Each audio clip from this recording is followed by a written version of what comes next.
हम संतन की रेन प्यारे, हम संतन की शरणा।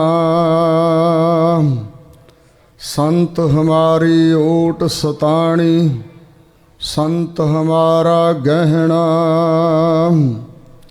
हम संतन स्यों बण आई, पूरब लिखिया पाई।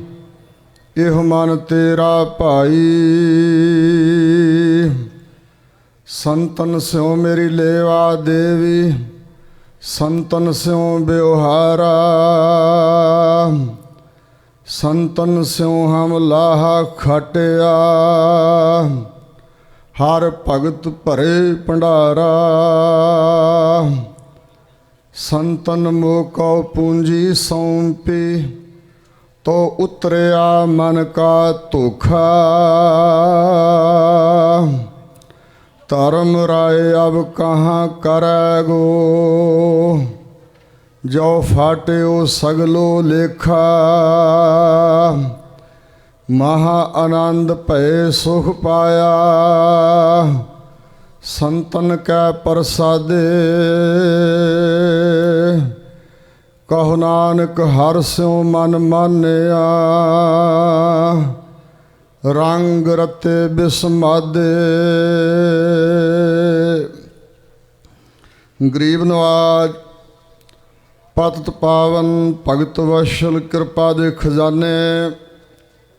सर्व कला समरथ ज़ाहिर ज़हूर हाज़र हजूर।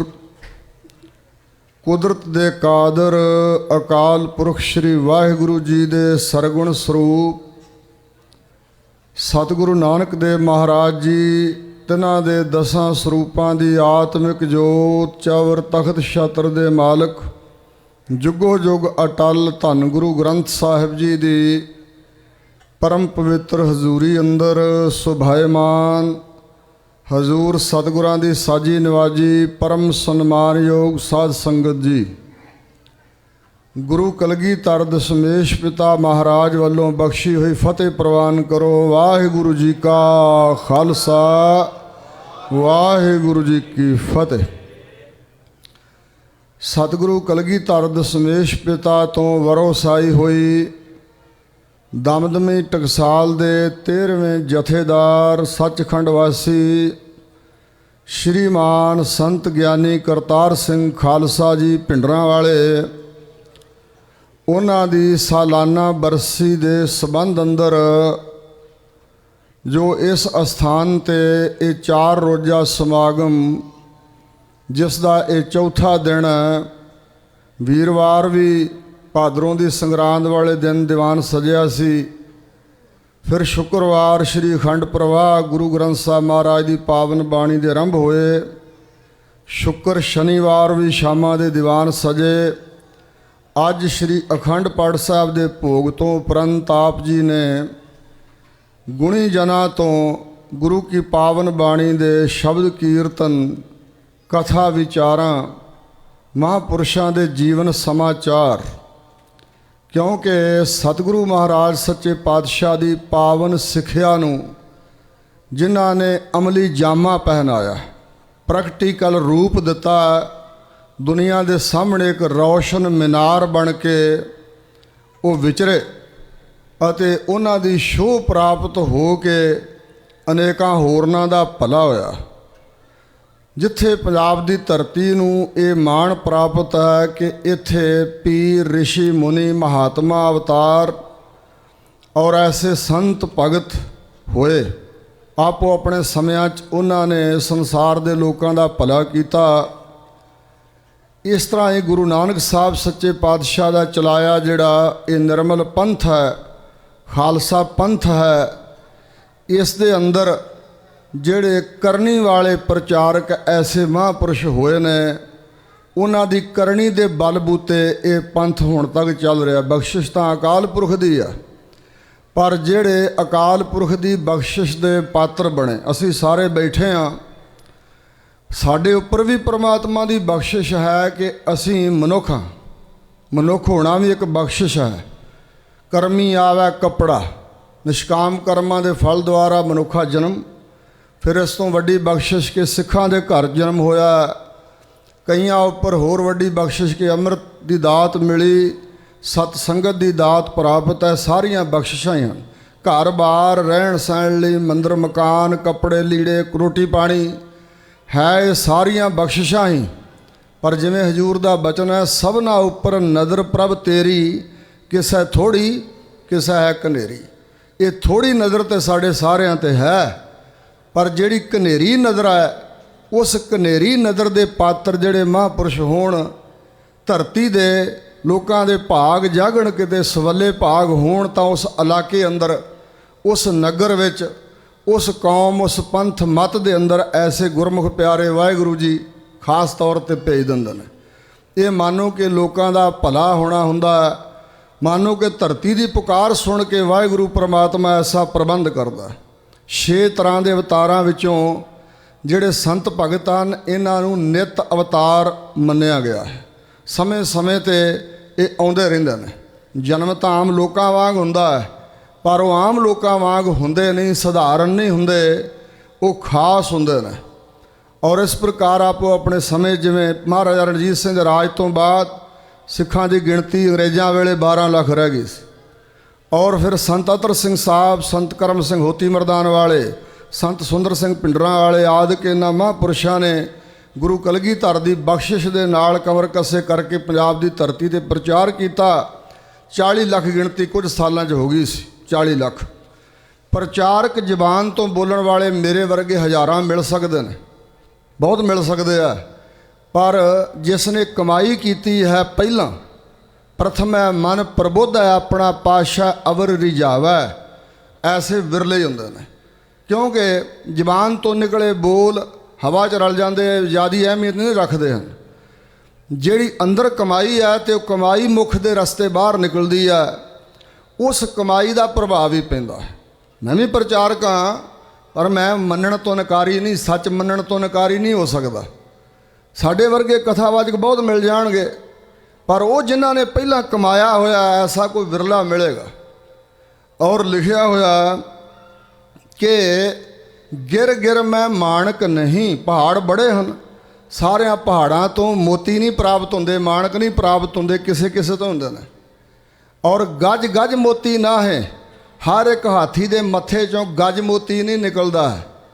ਨਛੱਤਰ ਦੀ ਸਵਾਂਤੀ ਬੂੰਦ ਡਿੱਗੇ ਮੱਥੇ 'ਚ, ਉੱਥੇ ਗੱਜ ਮੋਤੀ ਪੈਦਾ ਹੁੰਦਾ, ਬਹੁਤ ਮਹਿੰਗਾ। ਔਰ ਇਸ ਪ੍ਰਕਾਰ ਚੰਦਨ ਤਰ ਬਨ ਬਨ ਨਹੀਂ, ਹਰ ਇੱਕ ਬਗੀਚੇ ਬਣ ਜੰਗਲ ਵਿੱਚ ਚੰਦਨ ਦੇ ਬਿਰਛ ਨਹੀਂ ਉੱਗਦੇ ਹਨ। ਸੰਤ ਨਾ ਪੁਰ ਪੁਰ ਮਾਹੇ, ਹਰ ਇੱਕ ਪਿੰਡ ਨਗਰ ਸ਼ਹਿਰ ਵਿੱਚ ਸੰਤ ਨਹੀਂ ਜੰਮਦੇ, ਵਿਰਲਿਆਂ ਵਿਰਲਿਆਂ ਨਗਰਾਂ ਵਿੱਚ ਹੀ ਇਹੋ ਜਿਹੇ ਸੰਤ ਪੈਦਾ ਹੋਏ। ਸਾਨੂੰ ਸੁਭਾਗ ਪ੍ਰਾਪਤ ਹੈ ਕਿ ਖੇਮਕਰਨ ਦੇ ਇਲਾਕੇ 'ਚ ਸੰਤ ਕਰਤਾਰ ਸਿੰਘ ਜੀ ਹੋਏ, ਪਰ ਮਹਿਤਾ ਸਥਾਨ ਬਣਾਇਆ ਤੇ ਸਾਡੇ ਗੁਰਦਾਸਪੁਰ ਜ਼ਿਲ੍ਹੇ ਵਿੱਚ ਬਹੁਤ ਲੰਬਾ ਸਮਾਂ ਵਿਚਰੇ, ਬੜੇ ਉਹਨਾਂ ਭਾਗ ਲਾਏ, ਬੜਿਆਂ ਲੋਕਾਂ ਨੂੰ ਗੁਰੂ ਨਾਨਕ ਸਾਹਿਬ ਦੀ ਸਿੱਖੀ ਦੀ ਜਾਗ ਲਾਈ।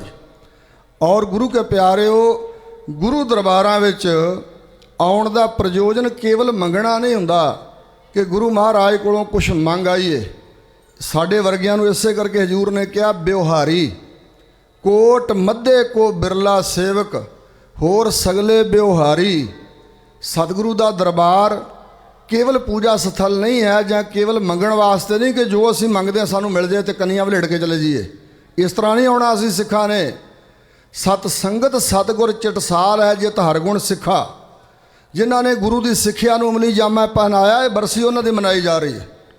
ਜਿਨ੍ਹਾਂ ਨੇ ਸਤਿਗੁਰੂ ਦੀ ਸਿੱਖਿਆ ਨੂੰ ਧਾਰਨ ਕਰ ਲਿਆ, ਆਪਣੀ ਗੱਲ ਨਹੀਂ ਮਨਾਈ ਗੁਰੂ ਨੂੰ, ਜੋ ਅਸੀਂ ਮੰਗਦੇ ਮਿਲ ਜਾਏ, ਤੇ ਜੋ ਸਤਿਗੁਰੂ ਮਹਾਰਾਜ ਸਾਨੂੰ ਦੇਣਾ ਚਾਹੁੰਦੇ ਉਹਦੇ ਪਾਤਰ ਬਣਨਾ।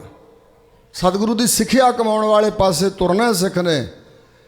ਸਾਡੀ ਹਾਲਤ ਵੇਖ ਕੇ ਹੀ ਵਿਦਵਾਨਾਂ ਮਨੀਸ਼ ਲੋਕਾਂ ਨੇ ਮਨ ਤੱਕ ਜਿਹੜੇ ਪਹੁੰਚੇ ਨੇ, ਮਾਨਸਿਕ ਅਵਸਥਾ ਨੂੰ ਮਾਣਿਆ, ਜਿਨ੍ਹਾਂ ਬਿਆਨ ਕੀਤਾ ਦੱਸਿਆ, ਉਹ ਕਹਿੰਦੇ 10,000 ਲੋਕ ਧਾਰਮਿਕ ਸਥਾਨ 'ਤੇ ਆਉਣ, ਕਦੇ ਇਕੱਠ ਬੜਾ ਦਿਸੇ, ਉਹਦੇ 'ਚੋਂ ਇੱਕ ਅੱਧਾ ਜਿਗਿਆਸੂ ਹੁੰਦਾ। 10,000 ਜਿਗਿਆਸੂ ਇਕੱਠੇ ਹੋਣ ਤੇ ਇੱਕ ਅੱਧਾ ਸਾਧਕ ਪੁਰਖ ਬਣਦਾ, ਜਿਹਨੂੰ ਸਾਧੂ ਕਹਿੰਦੇ ਨੇ। 10,000 ਸਾਧੂ ਹੋਣ ਤੇ ਇੱਕ ਅੱਧਾ ਕੋਈ ਸੰਤ ਬਣੇਗਾ। ਜਿਵੇਂ ਪਹਾੜ 'ਤੇ ਚੜ੍ਹਨ ਵਾਸਤੇ 4 ਚਫੇਰੇ ਰਸਤੇ ਹੋਣ, ਤੇ ਜਿਸ ਤਰ੍ਹਾਂ ਥੱਲਿਓਂ ਪਹਾੜ ਬੜਾ ਚੌੜਾ ਵੱਡਾ, ਪਰ ਉੱਪਰ ਟੀਸੀ 'ਤੇ ਜਾ ਕੇ ਥੋੜ੍ਹਾ ਜਿਹਾ ਥਾਂ ਰਹਿ ਜਾਂਦਾ, ਇਸੇ ਤਰ੍ਹਾਂ ਹੀ ਇਹ ਅਸੀਂ ਧਾਰਮਿਕ ਲੋਕ ਹਾਂ, ਬੜੇ ਗਿਣਤੀ 'ਚ ਅਸੀਂ ਦਿਖਾਈ ਦੇਵਾਂਗੇ, ਪਰ ਉਹ ਜਿਹੜੀ ਟੀਸੀ ਹੈ ਪਹਾੜ ਦੀ ਚੋਟੀ, ਉੱਥੇ ਚੜ੍ਹਨ ਵਾਲਾ ਵਿਰਲਾ ਰਸਤੇ 'ਚ ਰਹਿ ਜਾਣਗੇ ਸਾਰੇ। ਬਹੁਤੇ ਲੋਕ ਰਾਹ 'ਚ ਰਹਿ ਜਾਂਦੇ ਆ, ਉੱਥੋਂ ਤੱਕ ਵਿਰਲਾ ਕੋਈ ਪਹੁੰਚਦਾ। ਹਾਂ, ਉਹਨਾਂ ਦੇ ਜੀਵਨ ਸਮਾਚਾਰ ਸਾਡੇ ਲਈ ਰੌਸ਼ਨ ਮੀਨਾਰ ਹਨ, ਸਾਡੇ ਲਈ ਸੇਧ ਦਾ ਕਾਰਨ ਬਣਦੇ। ਜੇ ਕੋਈ ਚੱਲਣਾ ਚਾਹੇ ਉਸ ਮਾਰਗ 'ਤੇ ਤਾਂ ਅਸੀਂ ਵੀ ਪੰਜਾਂ ਤੱਤਾਂ ਦੇ ਸਰੀਰ ਹਾਂ। ਜਿਵੇਂ ਬਚਨ ਗੁਰੂ ਮਹਾਰਾਜ ਦਾ, ਸ਼ੈਲ ਲੰਘੰਦੇ ਪਾਰ ਗੋਰੀ ਮਨ ਧੀਰਿਆ। ਦਰਿਆ ਦੇ ਕੰਢੇ 'ਤੇ ਨੌਜਵਾਨ ਮੁੰਡੇ ਵੀ ਖੜੇ ਸੀ, ਨੌਜਵਾਨ ਕੁੜੀਆਂ ਵੀ ਖਲੋਤੀਆਂ, ਵਿੱਚ ਠਿੱਲਣ ਤੋਂ ਡਰਦੀਆਂ ਵੀ ਜੇ ਵਿੱਚ ਠਿੱਲ ਪਈਆਂ ਡੁੱਬ ਨਾ ਜਾਈਏ। ਜਦੋਂ ਨੌਜਵਾਨ ਮੁੰਡਿਆਂ ਨੇ ਮਾਰੀਆਂ ਛਾਲਾਂ ਤੇ ਠਿੱਲ ਕੇ ਤਰਦੇ ਪਾਰ ਲੰਘ ਗਏ, ਤੇ ਬੀਬੀਆਂ ਨੂੰ ਵੀ ਉਤਸ਼ਾਹ ਆ ਗਿਆ ਵੀ ਜੇ ਉਹ ਲੰਘ ਸਕਦੇ ਤੇ ਅਸੀਂ ਵੀ ਲੰਘ ਸਕਦੀਆਂ। ਉਹਨਾਂ ਵੱਲ ਵੇਖ ਕੇ ਮਾਰੀਆਂ ਛਾਲਾਂ, ਤਰਦੀਆਂ ਪਾਰ ਲੰਘ ਗਈਆਂ। ਬਸ ਇਹੀ ਮਾਰਗ ਹੈ ਪਰਮਾਰਥ ਦਾ। ਰੱਬ ਦੇ ਪਿਆਰੇ, ਜੋ ਕੁਝ ਅੰਦਰਲੀ ਅਵਸਥਾ ਤਾਂ ਨਹੀਂ ਅਸੀਂ ਪਹਿਲਾਂ ਜਾਣ ਸਕਾਂਗੇ। ਜਿਵੇਂ ਇੱਕ ਬੱਚਾ ਕਿਸੇ ਨੌਜਵਾਨ ਨੂੰ ਵੇਖ ਕੇ ਤਾਂ ਵੇਖ ਲੈਂਦਾ ਵੀ ਉਹ ਵੱਡਾ ਜਵਾਨ, ਆਪਣੀ ਮਰਜ਼ੀ ਨਾਲ ਤੁਰਿਆ ਫਿਰਦਾ, ਬੜਾ ਬਲ ਹੈ, ਪਰ ਅਸਲੀ ਅਨੁਭਵ ਉਦੋਂ ਹੋਵੇਗਾ ਜਵਾਨੀ ਦਾ ਜਦੋਂ ਆਪ ਜਵਾਨ ਹੋਏਗਾ। ਜਵਾਨ ਨੂੰ ਵੇਖ ਕੇ ਥੋੜ੍ਹਾ ਬਹੁਤਾ ਤਾਂ ਜਾਣਕਾਰੀ ਹੈ ਵੀ ਉਹਦੇ 'ਚ ਬਲ ਬੜਾ, ਆਪਣੀਆਂ ਲੱਤਾਂ ਨਾਲ ਆਪਣੀ ਮਰਜ਼ੀ ਨਾਲ ਮੇਲੇ ਵੇਖਣ ਚਲਾ ਜਾਂਦਾ, ਉੱਧਰ ਜਾਂਦਾ, ਕੰਮ ਬੜਾ ਕਰਦਾ, ਬਲ ਬੜਾ। ਮੈਂ ਕਮਜ਼ੋਰ ਹਾਂ, ਬੱਚਾ ਛੋਟਾ ਹਾਂ, ਅਤੇ ਮੇਰੇ 'ਤੇ ਵੀ ਜਵਾਨੀ ਆਏ। ਪਰ ਜੋ ਜਵਾਨੀ ਦੀ ਉਮਰ ਦੀਆਂ ਦੁਸ਼ਵਾਰੀਆਂ ਹਨ, ਜੋ ਪੰਗੇ ਹਨ, ਜੋ ਤਕਲੀਫਾਂ ਹਨ, ਉਹਨੂੰ ਪਤਾ ਜਵਾਨ ਨੂੰ। ਤਕਲੀਫਾਂ ਵੀ ਹਨ ਔਰ ਲਾਭ ਵੀ ਹੈ। ਇਸ ਪ੍ਰਕਾਰ ਜਦੋਂ ਜਵਾਨ ਹੈ ਬੰਦਾ, ਉਹ ਬੁਢੇਪੇ ਵਿੱਚ ਪਹੁੰਚੇ ਬਜ਼ੁਰਗਾਂ ਨੂੰ ਵੇਖਦਾ ਵੀ ਅੰਗ ਸ਼ਿਥਲ ਹੋ ਗਏ, ਕਮਜ਼ੋਰ ਹੋ ਗਏ ਹਨ। ਇਹ ਲੰਮਾ ਜਵਾਨੀ ਦਾ ਤਜਰਬਾ ਜ਼ਿੰਦਗੀ ਦਾ, ਇਹਨਾਂ ਕੋਲ ਸਿਆਣਪ ਬੜੀ, ਇਹਨਾਂ ਨੂੰ ਤਾਂ ਬਜ਼ੁਰਗ ਕਿਹਾ ਜਾਂਦਾ। ਇਹ ਸਭ ਕੁਝ ਅਸੀਂ ਵਿਚਾਰ ਲੈਂਦੇ ਹਾਂ, ਸੁਣਾ ਦਿੰਦੇ ਹਾਂ, ਪਰ ਅਸਲ ਵਿੱਚ ਬਜ਼ੁਰਗ ਹੋ ਕੇ ਹੀ ਪਤਾ ਲੱਗਦਾ ਬਜ਼ੁਰਗੀ ਬਿਰਧ ਅਵਸਥਾ ਕੀ ਹੁੰਦੀ ਹੈ। ਇੱਕ ਬਜ਼ੁਰਗ ਨੇ ਆਪਣੀ ਜ਼ਿੰਦਗੀ 'ਚ ਕਈ ਮੁਰਦਿਆਂ ਨੂੰ ਅਰਥੀਆਂ 'ਤੇ ਲਿਜਾਇਆ, ਮੋਢੇ ਦਿੱਤੇ ਨੇ, ਮੜੀਆਂ 'ਚ ਲੈ ਕੇ ਗਿਆ, ਪਰ ਅਸਲ ਅਨੁਭਵ ਮੌਤ ਦਾ ਉਦੋਂ ਹੋਵੇਗਾ ਜਦੋਂ ਆਪਣੇ 'ਤੇ ਆਏਗੀ। ਜਦੋਂ ਆਪਣੀ ਮੌਤ ਆਏਗੀ ਉਦੋਂ ਪਤਾ ਲੱਗੇਗਾ ਮੌਤ ਕੀ ਹੁੰਦੀ ਆ। ਵੇਖੇ ਤਾਂ ਹੈ ਮਰਦੇ ਬੰਦੇ, ਮੈਂ ਵੀ ਤੁਸਾਂ ਵੀ, ਤੇ ਉਹਨਾਂ ਦੇ ਸੰਸਕਾਰ ਹੁੰਦੇ ਵੇਖੇ ਨੇ, ਪਰ ਅਸਲ ਅਨੁਭਵ ਆਪਣੀ ਮੌਤ 'ਤੇ ਹੋਏਗਾ। ਇਸੇ ਤਰ੍ਹਾਂ ਸੰਤ ਹੋ ਕੇ ਹੀ ਪਤਾ ਲੱਗੇਗਾ ਸੰਤ ਕੀ ਹੁੰਦਾ, ਸੰਤ ਕਿਸ ਅਵਸਥਾ ਵਿੱਚ ਖੇਡਦਾ। ਹਾਂ, ਜੋ ਉਹਦਾ ਜੀਵਨ ਹੁੰਦਾ ਸਾਡੀਆਂ ਅੱਖਾਂ ਦੇ ਸਾਹਮਣੇ, ਤੇ ਉਹਦੀ ਕਮਾਈ ਕਰਕੇ ਬਰਕਤਾਂ ਵਰਸਦੀਆਂ ਹਨ, ਉਸ ਤੋਂ ਪ੍ਰਮਾਤਮਾ ਬਾਰੇ ਵਿਸ਼ਵਾਸ ਵੱਧਦਾ ਕਿ ਪ੍ਰਮਾਤਮਾ ਹੈ। ਸੰਤ ਨਾ ਦੁਨੀਆ 'ਤੇ ਹੁਣ ਨਾਸਤਿਕਤਾ ਫੈਲ ਜਾਏਗੀ, ਬੜਾ ਰੌਲਾ ਦਾ ਪਾਇਆ ਉਹਨਾਂ ਨੇ, ਸੰਤ ਨਹੀਂ ਕੋਈ ਹੋ ਸਕਦਾ, ਸੰਤ ਨਹੀਂ ਕੋਈ ਹੋ ਸਕਦਾ, ਸੰਤ ਨਾ ਕਿਸੇ ਨੂੰ ਕਿਹਾ ਕਰੋ। ਪਰ ਜੇ ਸੰਤ ਨਾ ਹੋਵੇ, ਸੰਤ ਅਵਸਥਾ ਦੀ ਮੈਂ ਗੱਲ ਕਰ ਰਿਹਾ, ਮਨੋਟੀ ਸੰਤਾਂ ਦੀ ਨਹੀਂ, ਬਨੋਟੀ ਸੰਤਾਂ ਦੀ ਨਹੀਂ, ਅਸਲ ਸੰਤ ਦੀ ਗੱਲ ਕਰ ਰਿਹਾ। ਅਸਲ ਸੰਤ ਵਾਲੀ ਅਵਸਥਾ ਵਾਲਾ ਬੰਦਾ ਦੁਨੀਆ 'ਤੇ ਨਾ ਹੋਵੇ ਤੇ ਨਾਸਤਿਕਤਾ ਫੈਲਦੀ ਜਾਏਗੀ, ਲੋਕ ਰੱਬ 'ਤੇ ਵਿਸ਼ਵਾਸ ਹੀ ਨਹੀਂ ਕਰਨਗੇ। ਇਹ ਰੱਬ ਦੇ ਪਿਆਰਿਆਂ ਦੀ ਜਿਹੜੀ ਬਰਕਤ ਸਾਨੂੰ ਦਿਖਾਈ ਦਿੰਦੀ ਹੈ, ਉੱਥੋਂ ਸਿੱਧ ਹੁੰਦਾ ਕਿ ਰੱਬ ਹੈ। ਇਹਨਾਂ ਲੋਕਾਂ ਕੋਲ ਇਹ ਸ਼ਕਤੀਆਂ, ਇਹ ਤਾਕਤਾਂ, ਇਹ ਬਰਕਤਾਂ ਕਿੱਥੋਂ ਆਈਆਂ? ਰੱਬ ਨੂੰ ਜਪ ਰਹੇ ਨੇ, ਫਿਰ ਰੱਬ ਹੈਗਾ। ਇੱਥੋਂ ਪਤਾ ਲੱਗਦਾ ਜਿਵੇਂ ਕੁਦਰਤ ਰਾਹੀਂ ਚਮਕਾਰੇ ਝਲਕਾਰੇ ਪੈ ਰਹੇ ਆ ਵਾਹਿਗੁਰੂ ਕਾਦਰ ਦੇ। ਇਸ ਪ੍ਰਕਾਰ ਉਹ ਤਾਂ ਬਰੀਕ ਬੁੱਧੀ ਵਾਲੇ ਸਮਝਦੇ ਨੇ ਨਾ ਵੀ ਕੁਦਰਤ ਵਿੱਚ ਕਾਦਰ ਵਸਿਆ ਹੋਇਆ। ਇਹ ਜਿਹੜੇ ਬੰਦਗੀ ਵਾਲੇ ਲੋਕ ਹੁੰਦੇ ਨੇ, ਕਿਉਂਕਿ ਪ੍ਰਮਾਤਮਾ ਨੂੰ ਕੋਈ ਅਜੇ ਤੱਕ ਪ੍ਰਗਟ ਰੂਪ 'ਚ ਕਰਕੇ ਵਿਖਾ ਨਹੀਂ ਸਕਿਆ, ਜਿਹਨੂੰ ਕਹਿੰਦੇ ਪ੍ਰਤੱਖ ਪ੍ਰਮਾਣ। ਪ੍ਰਮਾਤਮਾ ਬਾਰੇ ਪ੍ਰਤੱਖ ਪ੍ਰਮਾਣ ਕੋਈ ਸੰਤ, ਕੋਈ ਅਵਤਾਰ ਨਹੀਂ ਦੇ ਸਕਿਆ, ਕਿਉਂਕਿ ਹੋ ਹੀ ਨਹੀਂ ਸਕਦਾ। ਕਿਉਂਕਿ ਜੇ ਤੇ ਵਿਖਾਈਏ ਵੀ ਏਡਾ ਆ ਵੇਖ ਲਓ ਪ੍ਰਮਾਤਮਾ, ਫਿਰ ਤੇ ਅੰਤ ਹੋ ਗਿਆ ਉਹਦਾ। ਪਰਮਾਤਮਾ ਦਾ ਅੰਤ ਪਾਰਾਵਾਰ ਨਹੀਂ ਹੈ, ਇਸ ਕਰਕੇ ਉਹਦਾ ਮੁਕੰਮਲ ਸਰੂਪ ਵਿਖਾਇਆ ਨਹੀਂ ਜਾ ਸਕਦਾ। ਜੇ ਕਿਸੇ ਨੇ ਅੱਖਾਂ ਨਾਲ ਵੇਖਣ ਵਾਲਾ ਸਰੂਪ ਵੇਖਣਾ ਤੇ ਉਹ ਸੰਤ ਹੈ। ਜਿਵੇਂ ਗੁਰੂ ਸਾਹਿਬਾਨ ਹੋਏ 10 ਤੇ ਉਹ ਖੁਦਾ ਰੂਪ ਦਿਖਾਈ ਦਿੰਦੇ ਨੇ, ਬ੍ਰਹਮ ਗਿਆਨੀ ਪਰਮਾਤਮਾ ਦਾ ਸਰੂਪ ਦਿਖਾਈ ਦਿੰਦਾ, ਸਾਧ ਰੂਪ ਆਪਣਾ ਤਨ ਧਾਰਿਆ। ਜੇ ਉਹ ਆ ਵੀ ਜਾਏ ਰੂਪ ਧਾਰ ਕੇ, ਤੇ ਇਹ ਨਹੀਂ ਕਿਹਾ ਜਾ ਸਕਦਾ ਕਿ ਰੱਬ ਐਡਾ ਕੀ ਹੈ ਜਿਹੜਾ ਸਾਨੂੰ ਦਿਖਾਈ ਦੇ ਰਿਹਾ। ਭਾਵਨਾ ਪੂਰੀ ਕਰਨ ਲਈ ਨਾਮਦੇਵ ਨਾਮੇ ਹਰਿ ਕਾ ਦਰਸ਼ਨ ਭਇਆ, दूध पी आए भगत कर गया, नरसिंह रूप धारिया, मरी गऊ जिउंदी ਕਰਨ ਲਈ ਪ੍ਰਗਟ ਹੋਏ ਮਹਾਰਾਜ। ਪਰ ਉਹ ਅੰਤ ਨਹੀਂ ਹੈ ਕਿ ਉਹਨਾਂ ਦਾ ਸਰੂਪ ਇਹੋ ਜਿਹਾ ਹੀ ਐਡਾ ਕੀ ਆ। ਅਨਕ ਰੂਪ ਖਿਨਵਾਏ ਕੁਦਰਤ ਧਾਰਦਾ, ਆਪਣੀ ਕੁਦਰਤ ਦੁਆਰਾ ਅਨੇਕਾਂ ਰੂਪ ਧਾਰਨ ਕਰਦਾ ਵਾਹਿਗੁਰੂ, ਇੱਕ ਰੂਪ ਨਹੀਂ ਉਸਦਾ। ਇਸ ਪ੍ਰਕਾਰ ਗੁਰੂ ਕੇ ਪਿਆਰਿਓ, ਜਿਹੜੇ ਐਸੇ ਸੰਤ ਭਗਤ ਹਨ ਕੱਲ ਕੁਛ ਮੈਂ ਦਾਸ ਨੇ ਉਹਨਾਂ ਦੇ ਜੀਵਨ ਵਿੱਚੋਂ ਸਮਾਚਾਰ ਆਪ ਜੀ ਨਾਲ ਬਿਆਨ ਕੀਤੇ। ਹੋਰ ਵੀ ਰਾਗੀ ਗੁਰਸ਼ਰਨ ਸਿੰਘ ਜੀ, ਸ਼੍ਰੀਮਾਨ ਪੰਡਤ ਬਖਸ਼ੀਸ਼ ਸਿੰਘ ਜੀ, ਉਹਨਾਂ ਗੁਰਮੁਖ ਪਿਆਰਿਆਂ ਨੇ ਜੋ ਨਾਲ ਵੀ ਰਹੇ ਨੇ ਤੇ ਆਪਣੀਆਂ ਹੱਡ ਬੀਤੀਆਂ ਵੀ ਕੁਛ ਆਪ ਜੀ ਨਾਲ ਸਾਂਝੀਆਂ ਕੀਤੀਆਂ। ਪਰ ਜਿਹੜਾ ਐਸਾ ਸੰਤ ਹੁੰਦਾ ਉਹਦੀ ਬਾਰੇ ਜਿਹੜੀ ਕਥਨੀ ਹੈ ਉਹ ਪੂਰੀ ਨਹੀਂ ਹੋ ਸਕਦੀ, ਜਿੰਨੇ ਮਰਜ਼ੀ ਗ੍ਰੰਥ ਲਿਖੇ ਜਾਣ, ਕਿਉਂਕਿ ਹਜ਼ੂਰ ਨੇ ਕਹਿਤਾ ਸਾਧ ਕੀ ਮਹਿਮਾ ਵੇਦ ਨਾ ਜਾਣਾ, ਨਾ ਦਸਾਂ ਸਤਿਗੁਰਾਂ ਦਾ ਮੁਕੰਮਲ ਇਤਿਹਾਸ ਬਿਆਨ ਹੋ ਸਕਿਆ, ਲਿਖਿਆ ਗਿਆ, ਬੋਲਿਆ ਗਿਆ ਨਹੀਂ, ਤੇ ਨਾ ਹੀ ਐਸੇ ਬ੍ਰਹਮ ਗਿਆਨੀ ਮਹਾਂਪੁਰਸ਼ਾਂ ਦੀ ਉਪਮਾ ਪੂਰੀ ਹੋ ਸਕਦੀ ਹੈ। ਹਾਂ, ਜੋ ਕੁਝ ਵੇਖਿਆ ਅੱਖਾਂ ਦੇ ਨਾਲ, ਭਾਈ ਰੌਲਾ ਨਾ ਪਾਓ, ਜੋ ਕੁਝ ਵੇਖਿਆ ਹੈ ਸੋ ਉਹ ਦੱਸਿਆ ਜਾਂਦਾ, ਬਿਆਨ ਕੀਤਾ ਜਾਂਦਾ, ਪਰ ਮੁਕੰਮਲ ਨਹੀਂ ਹੋ ਸਕਦਾ ਹੈ। ਕੁਛ ਕੁ ਬਚਨ ਉਹਨਾਂ ਦੇ ਜੀਵਨ ਵਿੱਚ ਜਿਹੜੀਆਂ ਬਰਕਤਾਂ ਦਿਖਾਈ ਦਿੱਤੀਆਂ, ਜਿਸ ਕਰਕੇ ਉਹਨਾਂ ਦਾ ਸਤਿਕਾਰ ਅਸੀਂ ਕਰਦੇ ਹਾਂ। ਵੈਸੇ ਸੰਤ ਦੁਆਰਾ ਮੁਰਦਾ ਵੀ ਜਿਉਂਦਾ ਕੀਤਾ ਜਾਏ ਜਾਂ ਬਿਮਾਰ ਰੋਗੀ ਨੂੰ ਤੰਦਰੁਸਤ ਕਰ ਦਿੱਤਾ ਜਾਏ ਤੇ ਕਿਹਾ ਜਾਏ ਵੀ ਇਸ ਕਰਕੇ ਸੰਤ ਮੰਨਦੇ ਆ, ਨਹੀਂ। ਸੰਤ ਦੀ ਅਵਸਥਾ ਇਸ ਕਰਕੇ ਨਹੀਂ ਸੰਤ ਵਾਲੀ ਵੀ ਉਹ ਕਿਸੇ ਮੁਰਦੇ ਨੂੰ ਜਿਉਂਦਾ ਕਰ ਦਿੰਦਾ ਜਾਂ ਕਿਸੇ ਬਿਮਾਰ ਨੂੰ ਤੰਦਰੁਸਤ ਕਰਤਾ, ਨਹੀਂ। ਐਸਾ ਨਹੀਂ ਉਹ ਕਰੇਗਾ ਵੀ ਸਾਰੀ ਦੁਨੀਆ ਜੇ ਮਰੇ ਤੇ ਅਸੀਂ ਜਿਉਂਦੇ ਕਰ ਦਾਂਗੇ, ਮਰਨ ਹੀ ਨਹੀਂ ਦਿਆਂਗੇ, ਐਸਾ ਤਾਂ ਹੋਏਗਾ ਨਹੀਂ। ਇਹ ਤਾਂ ਰੱਬ ਦੇ ਹੁਕਮ 'ਚ ਦਖਲਅੰਦਾਜ਼ੀ ਆ। ਕਿਸੇ ਨੂੰ ਰੋਗ ਨਹੀਂ ਲੱਗਣ ਦਿਆਂਗੇ, ਤੰਦਰੁਸਤ ਰੱਖਾਂਗੇ, ਇਹ ਵੀ ਰੱਬ ਦੇ ਹੁਕਮ 'ਚ ਦਖਲਅੰਦਾਜ਼ੀ ਹੈ, ਕਿਉਂਕਿ ਕਰਮਾਂ ਦਾ ਹਿਸਾਬ ਕਿਤਾਬ ਵੱਖਰਾ ਵੱਖਰਾ। ਹਾਂ, ਸੁਤੇ ਸਿੱਧ ਸੁਭਾਵਕ ਮੁਰਦੇ ਵੀ ਜਿਉਂਦੇ ਕੀਤੇ ਰੱਬ ਦੇ ਸੰਤਾਂ ਨੇ, ਕਿਉਂਕਿ ਖੇਡ ਤਾਂ ਅਕਾਲ ਪੁਰਖ ਦੀ ਹੈ ਨਾ, ਸ਼ਕਤੀ ਤਾਂ ਉਸੇ ਦੀ ਵਰਤ ਰਹੀ ਹੁੰਦੀ ਹੈ। ਸਿਮਰਨ ਦੁਆਰਾ ਉਹ ਸ਼ਕਤੀ ਅੰਦਰ ਪ੍ਰਗਟ ਹੁੰਦੀ ਹੈ ਜਿਸ ਦੇ ਆਸਰੇ ਕਰੋੜਾਂ ਬ੍ਰਹਿਮੰਡ ਖੜੇ ਨੇ। ਸਿਮਰਨ ਦੇ ਆਸਰੇ ਉਹ ਸ਼ਕਤੀ ਅੰਦਰ ਪ੍ਰਗਟ ਹੋ ਜਾਂਦੀ ਹੈ। ਵੱਖਰੀ ਗੱਲ ਹੈ ਕਿ ਉਹ ਰੱਬ ਦੇ ਸ਼ਰੀਕ ਨਹੀਂ ਬਣਦੇ ਹਨ, ਰੱਬ ਦੀ ਰਜ਼ਾ ਵਿੱਚ ਆਪਣੀ ਰਜ਼ਾ ਮੇਲ ਕੇ ਰੱਖਦੇ ਆ, ਜੋ ਤੇਰਾ ਹੁਕਮ ਹੈ ਸੋ ਉਹ ਸਹੀ ਆ, ਅਸੀਂ ਆਪਣੀ ਮਰਜ਼ੀ ਕਿਉਂ ਕਰੀਏ। ਜੋ ਕੁਛ ਠਾਕੁਰ ਕਾ ਸੋ ਸੇਵਕ ਕਾ, ਜੋ ਕੁਝ ਠਾਕੁਰ ਮਾਲਕ ਦਾ ਉਹ ਸੇਵਕ ਅੱਗੇ ਰੱਖਿਆ ਹੋਇਆ। ਸਭ ਨਿਧਾਨ 10 ਅਸ਼ਟ ਸਿਧਾਨ ਠਾਕੁਰ ਕਰ ਤਲ ਧਰਿਆ, ਹੱਥ ਦੀ ਤਲੀ ਤੇ ਠਾਕੁਰ ਨੇ ਸਭ ਕੁਝ ਰੱਖਿਆ ਹੋਇਆ। ਭਈ ਜਦੋਂ ਸੇਵਕ ਮੇਰੇ ਪਾਸ ਆਏ ਮੰਗੇ, ਦਿੰਦਿਆਂ ਦੇਰੀ ਨਾ ਲੱਗੇ, ਖਜ਼ਾਨੇ ਚੋਂ ਕੱਢਦਿਆਂ ਹੱਥ ਦੀ ਤਲੀ ਤੇ ਸਭ ਕੁਝ ਰੱਖਿਆ, ਫਟਾਫਟ ਫੜਾ ਦਿਆਂਗੇ। ਇਹ ਬਚਨ ਹੈ ਗੁਰੂ ਅਰਜਨ ਦੇਵ ਜੀ ਦਾ। ਸਭ ਨਿਧਾਨ 10 ਅਸ਼ਟ ਸਿਧਾਨ, ਸਾਰੇ ਖਜ਼ਾਨੇ 18 ਸਿੱਧੀਆਂ ਠਾਕੁਰ ਕਰ ਤਲ ਧਰਿਆ, ਕਰ ਹੱਥ ਦੀ ਤਲੀ ਤੇ ਰੱਖਿਆ ਹੋਇਆ ਸਭ ਕੁਝ। ਰੱਬ ਏਡਾ ਕਾਹਲਾ ਆਪਣੇ ਪਿਆਰਿਆਂ ਨੂੰ ਦਾਤਾਂ ਦੇਣ ਲਈ। 4 ਪਦਾਰਥ ਆਖੀਨ ਸਤਿਗੁਰ ਦੇ, ਨਾ ਗੁਰਸਿੱਖ ਮੰਗੈ, ਗੁਰੂ ਦਾ ਨਾਨਕ ਸਾਖ ਕਰਮਾਤ ਸਾਹਿਬ ਤੁਠੈ ਜਿਉ ਮਿਲੈ। ਜਦੋਂ ਸਾਹਿਬ ਪ੍ਰਸੰਨ ਹੋ ਕੇ ਆਪ ਹੀ ਬਖਸ਼ਿਸ਼ਾਂ ਕਰਦਾ, ਉਹ ਅਸਲ ਕਰਮਾਤ ਬਖਸ਼ਿਸ਼ ਹੈ। ਇੱਥੇ ਕਰਮਾਤ ਦਾ ਅਰਥ ਹੈ ਬਖਸ਼ਿਸ਼, ਆਸਾ ਦੀ ਵਾਰ। ਇਸ ਪ੍ਰਕਾਰ ਗੁਰੂ ਕੇ ਪਿਆਰਿਓ, ਕੁਝ ਬਚਨ ਉਹਨਾਂ ਦੇ ਜੀਵਨ ਸਮਾਚਾਰ ਆਪ ਜੀ ਨਾਲ ਸਾਂਝੇ ਕਰਕੇ ਮੈਂ ਸਮਾਪਤੀ ਕਰਾਂਗਾ। ਗਿਆਨੀ ਪ੍ਰਤਾਪ ਸਿੰਘ ਜੀ ਗੁਰਮੁਖ ਪਿਆਰੇ ਪਹੁੰਚੇ, ਉਹਨਾਂ ਵੀ ਆਪ ਜੀ ਨਾਲ ਬਚਨ ਸਾਂਝੇ ਕਰਨੇ ਨੇ।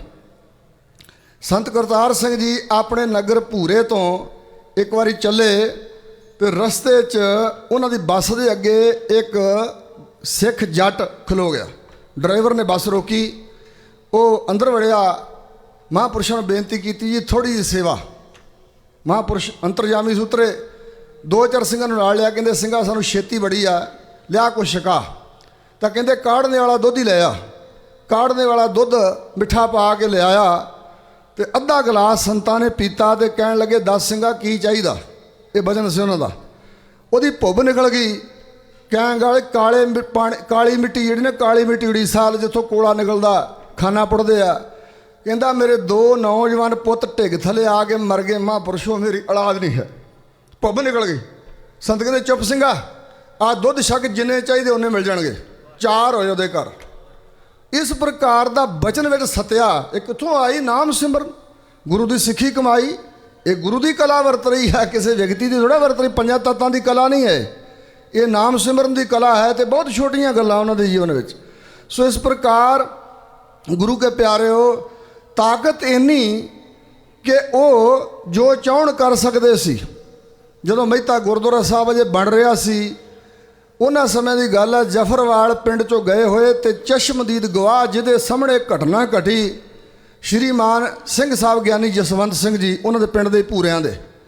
ਉਹਨਾਂ ਦੱਸਿਆ ਕਿ ਮੈਨੂੰ ਕਹਿਣ ਲੱਗੇ, ਤੇਰੇ ਨਜਲਾ ਬੜਾ ਰਹਿੰਦਾ ਤੇ ਦਿਮਾਗ 'ਚੋਂ ਰੇਸ਼ਾ ਡਿੱਗਦਾ ਰਹਿੰਦਾ ਤੇ ਇਸ ਤਰ੍ਹਾਂ ਦਿਮਾਗ ਖੋਖਲਾ ਹੋ ਜਾਂਦਾ। ਤੂੰ ਤਾਂ ਜੇ ਵਿੱਦਿਆ ਪੜ੍ਹਨੀ ਆ ਤੇ ਸਾਡੇ ਕੋਲੋਂ ਮਾਇਆ ਲੈ ਜਾ, ਧਾਰੀਵਾਲ ਨਗਰ ਆ, ਉੱਥੋਂ ਬਦਾਮਾਂ ਦੀਆਂ ਗਰੀਆਂ ਖਰੀਦ ਲਿਆ, ਰੋਜ਼ ਖਾਇਆ ਕਰ।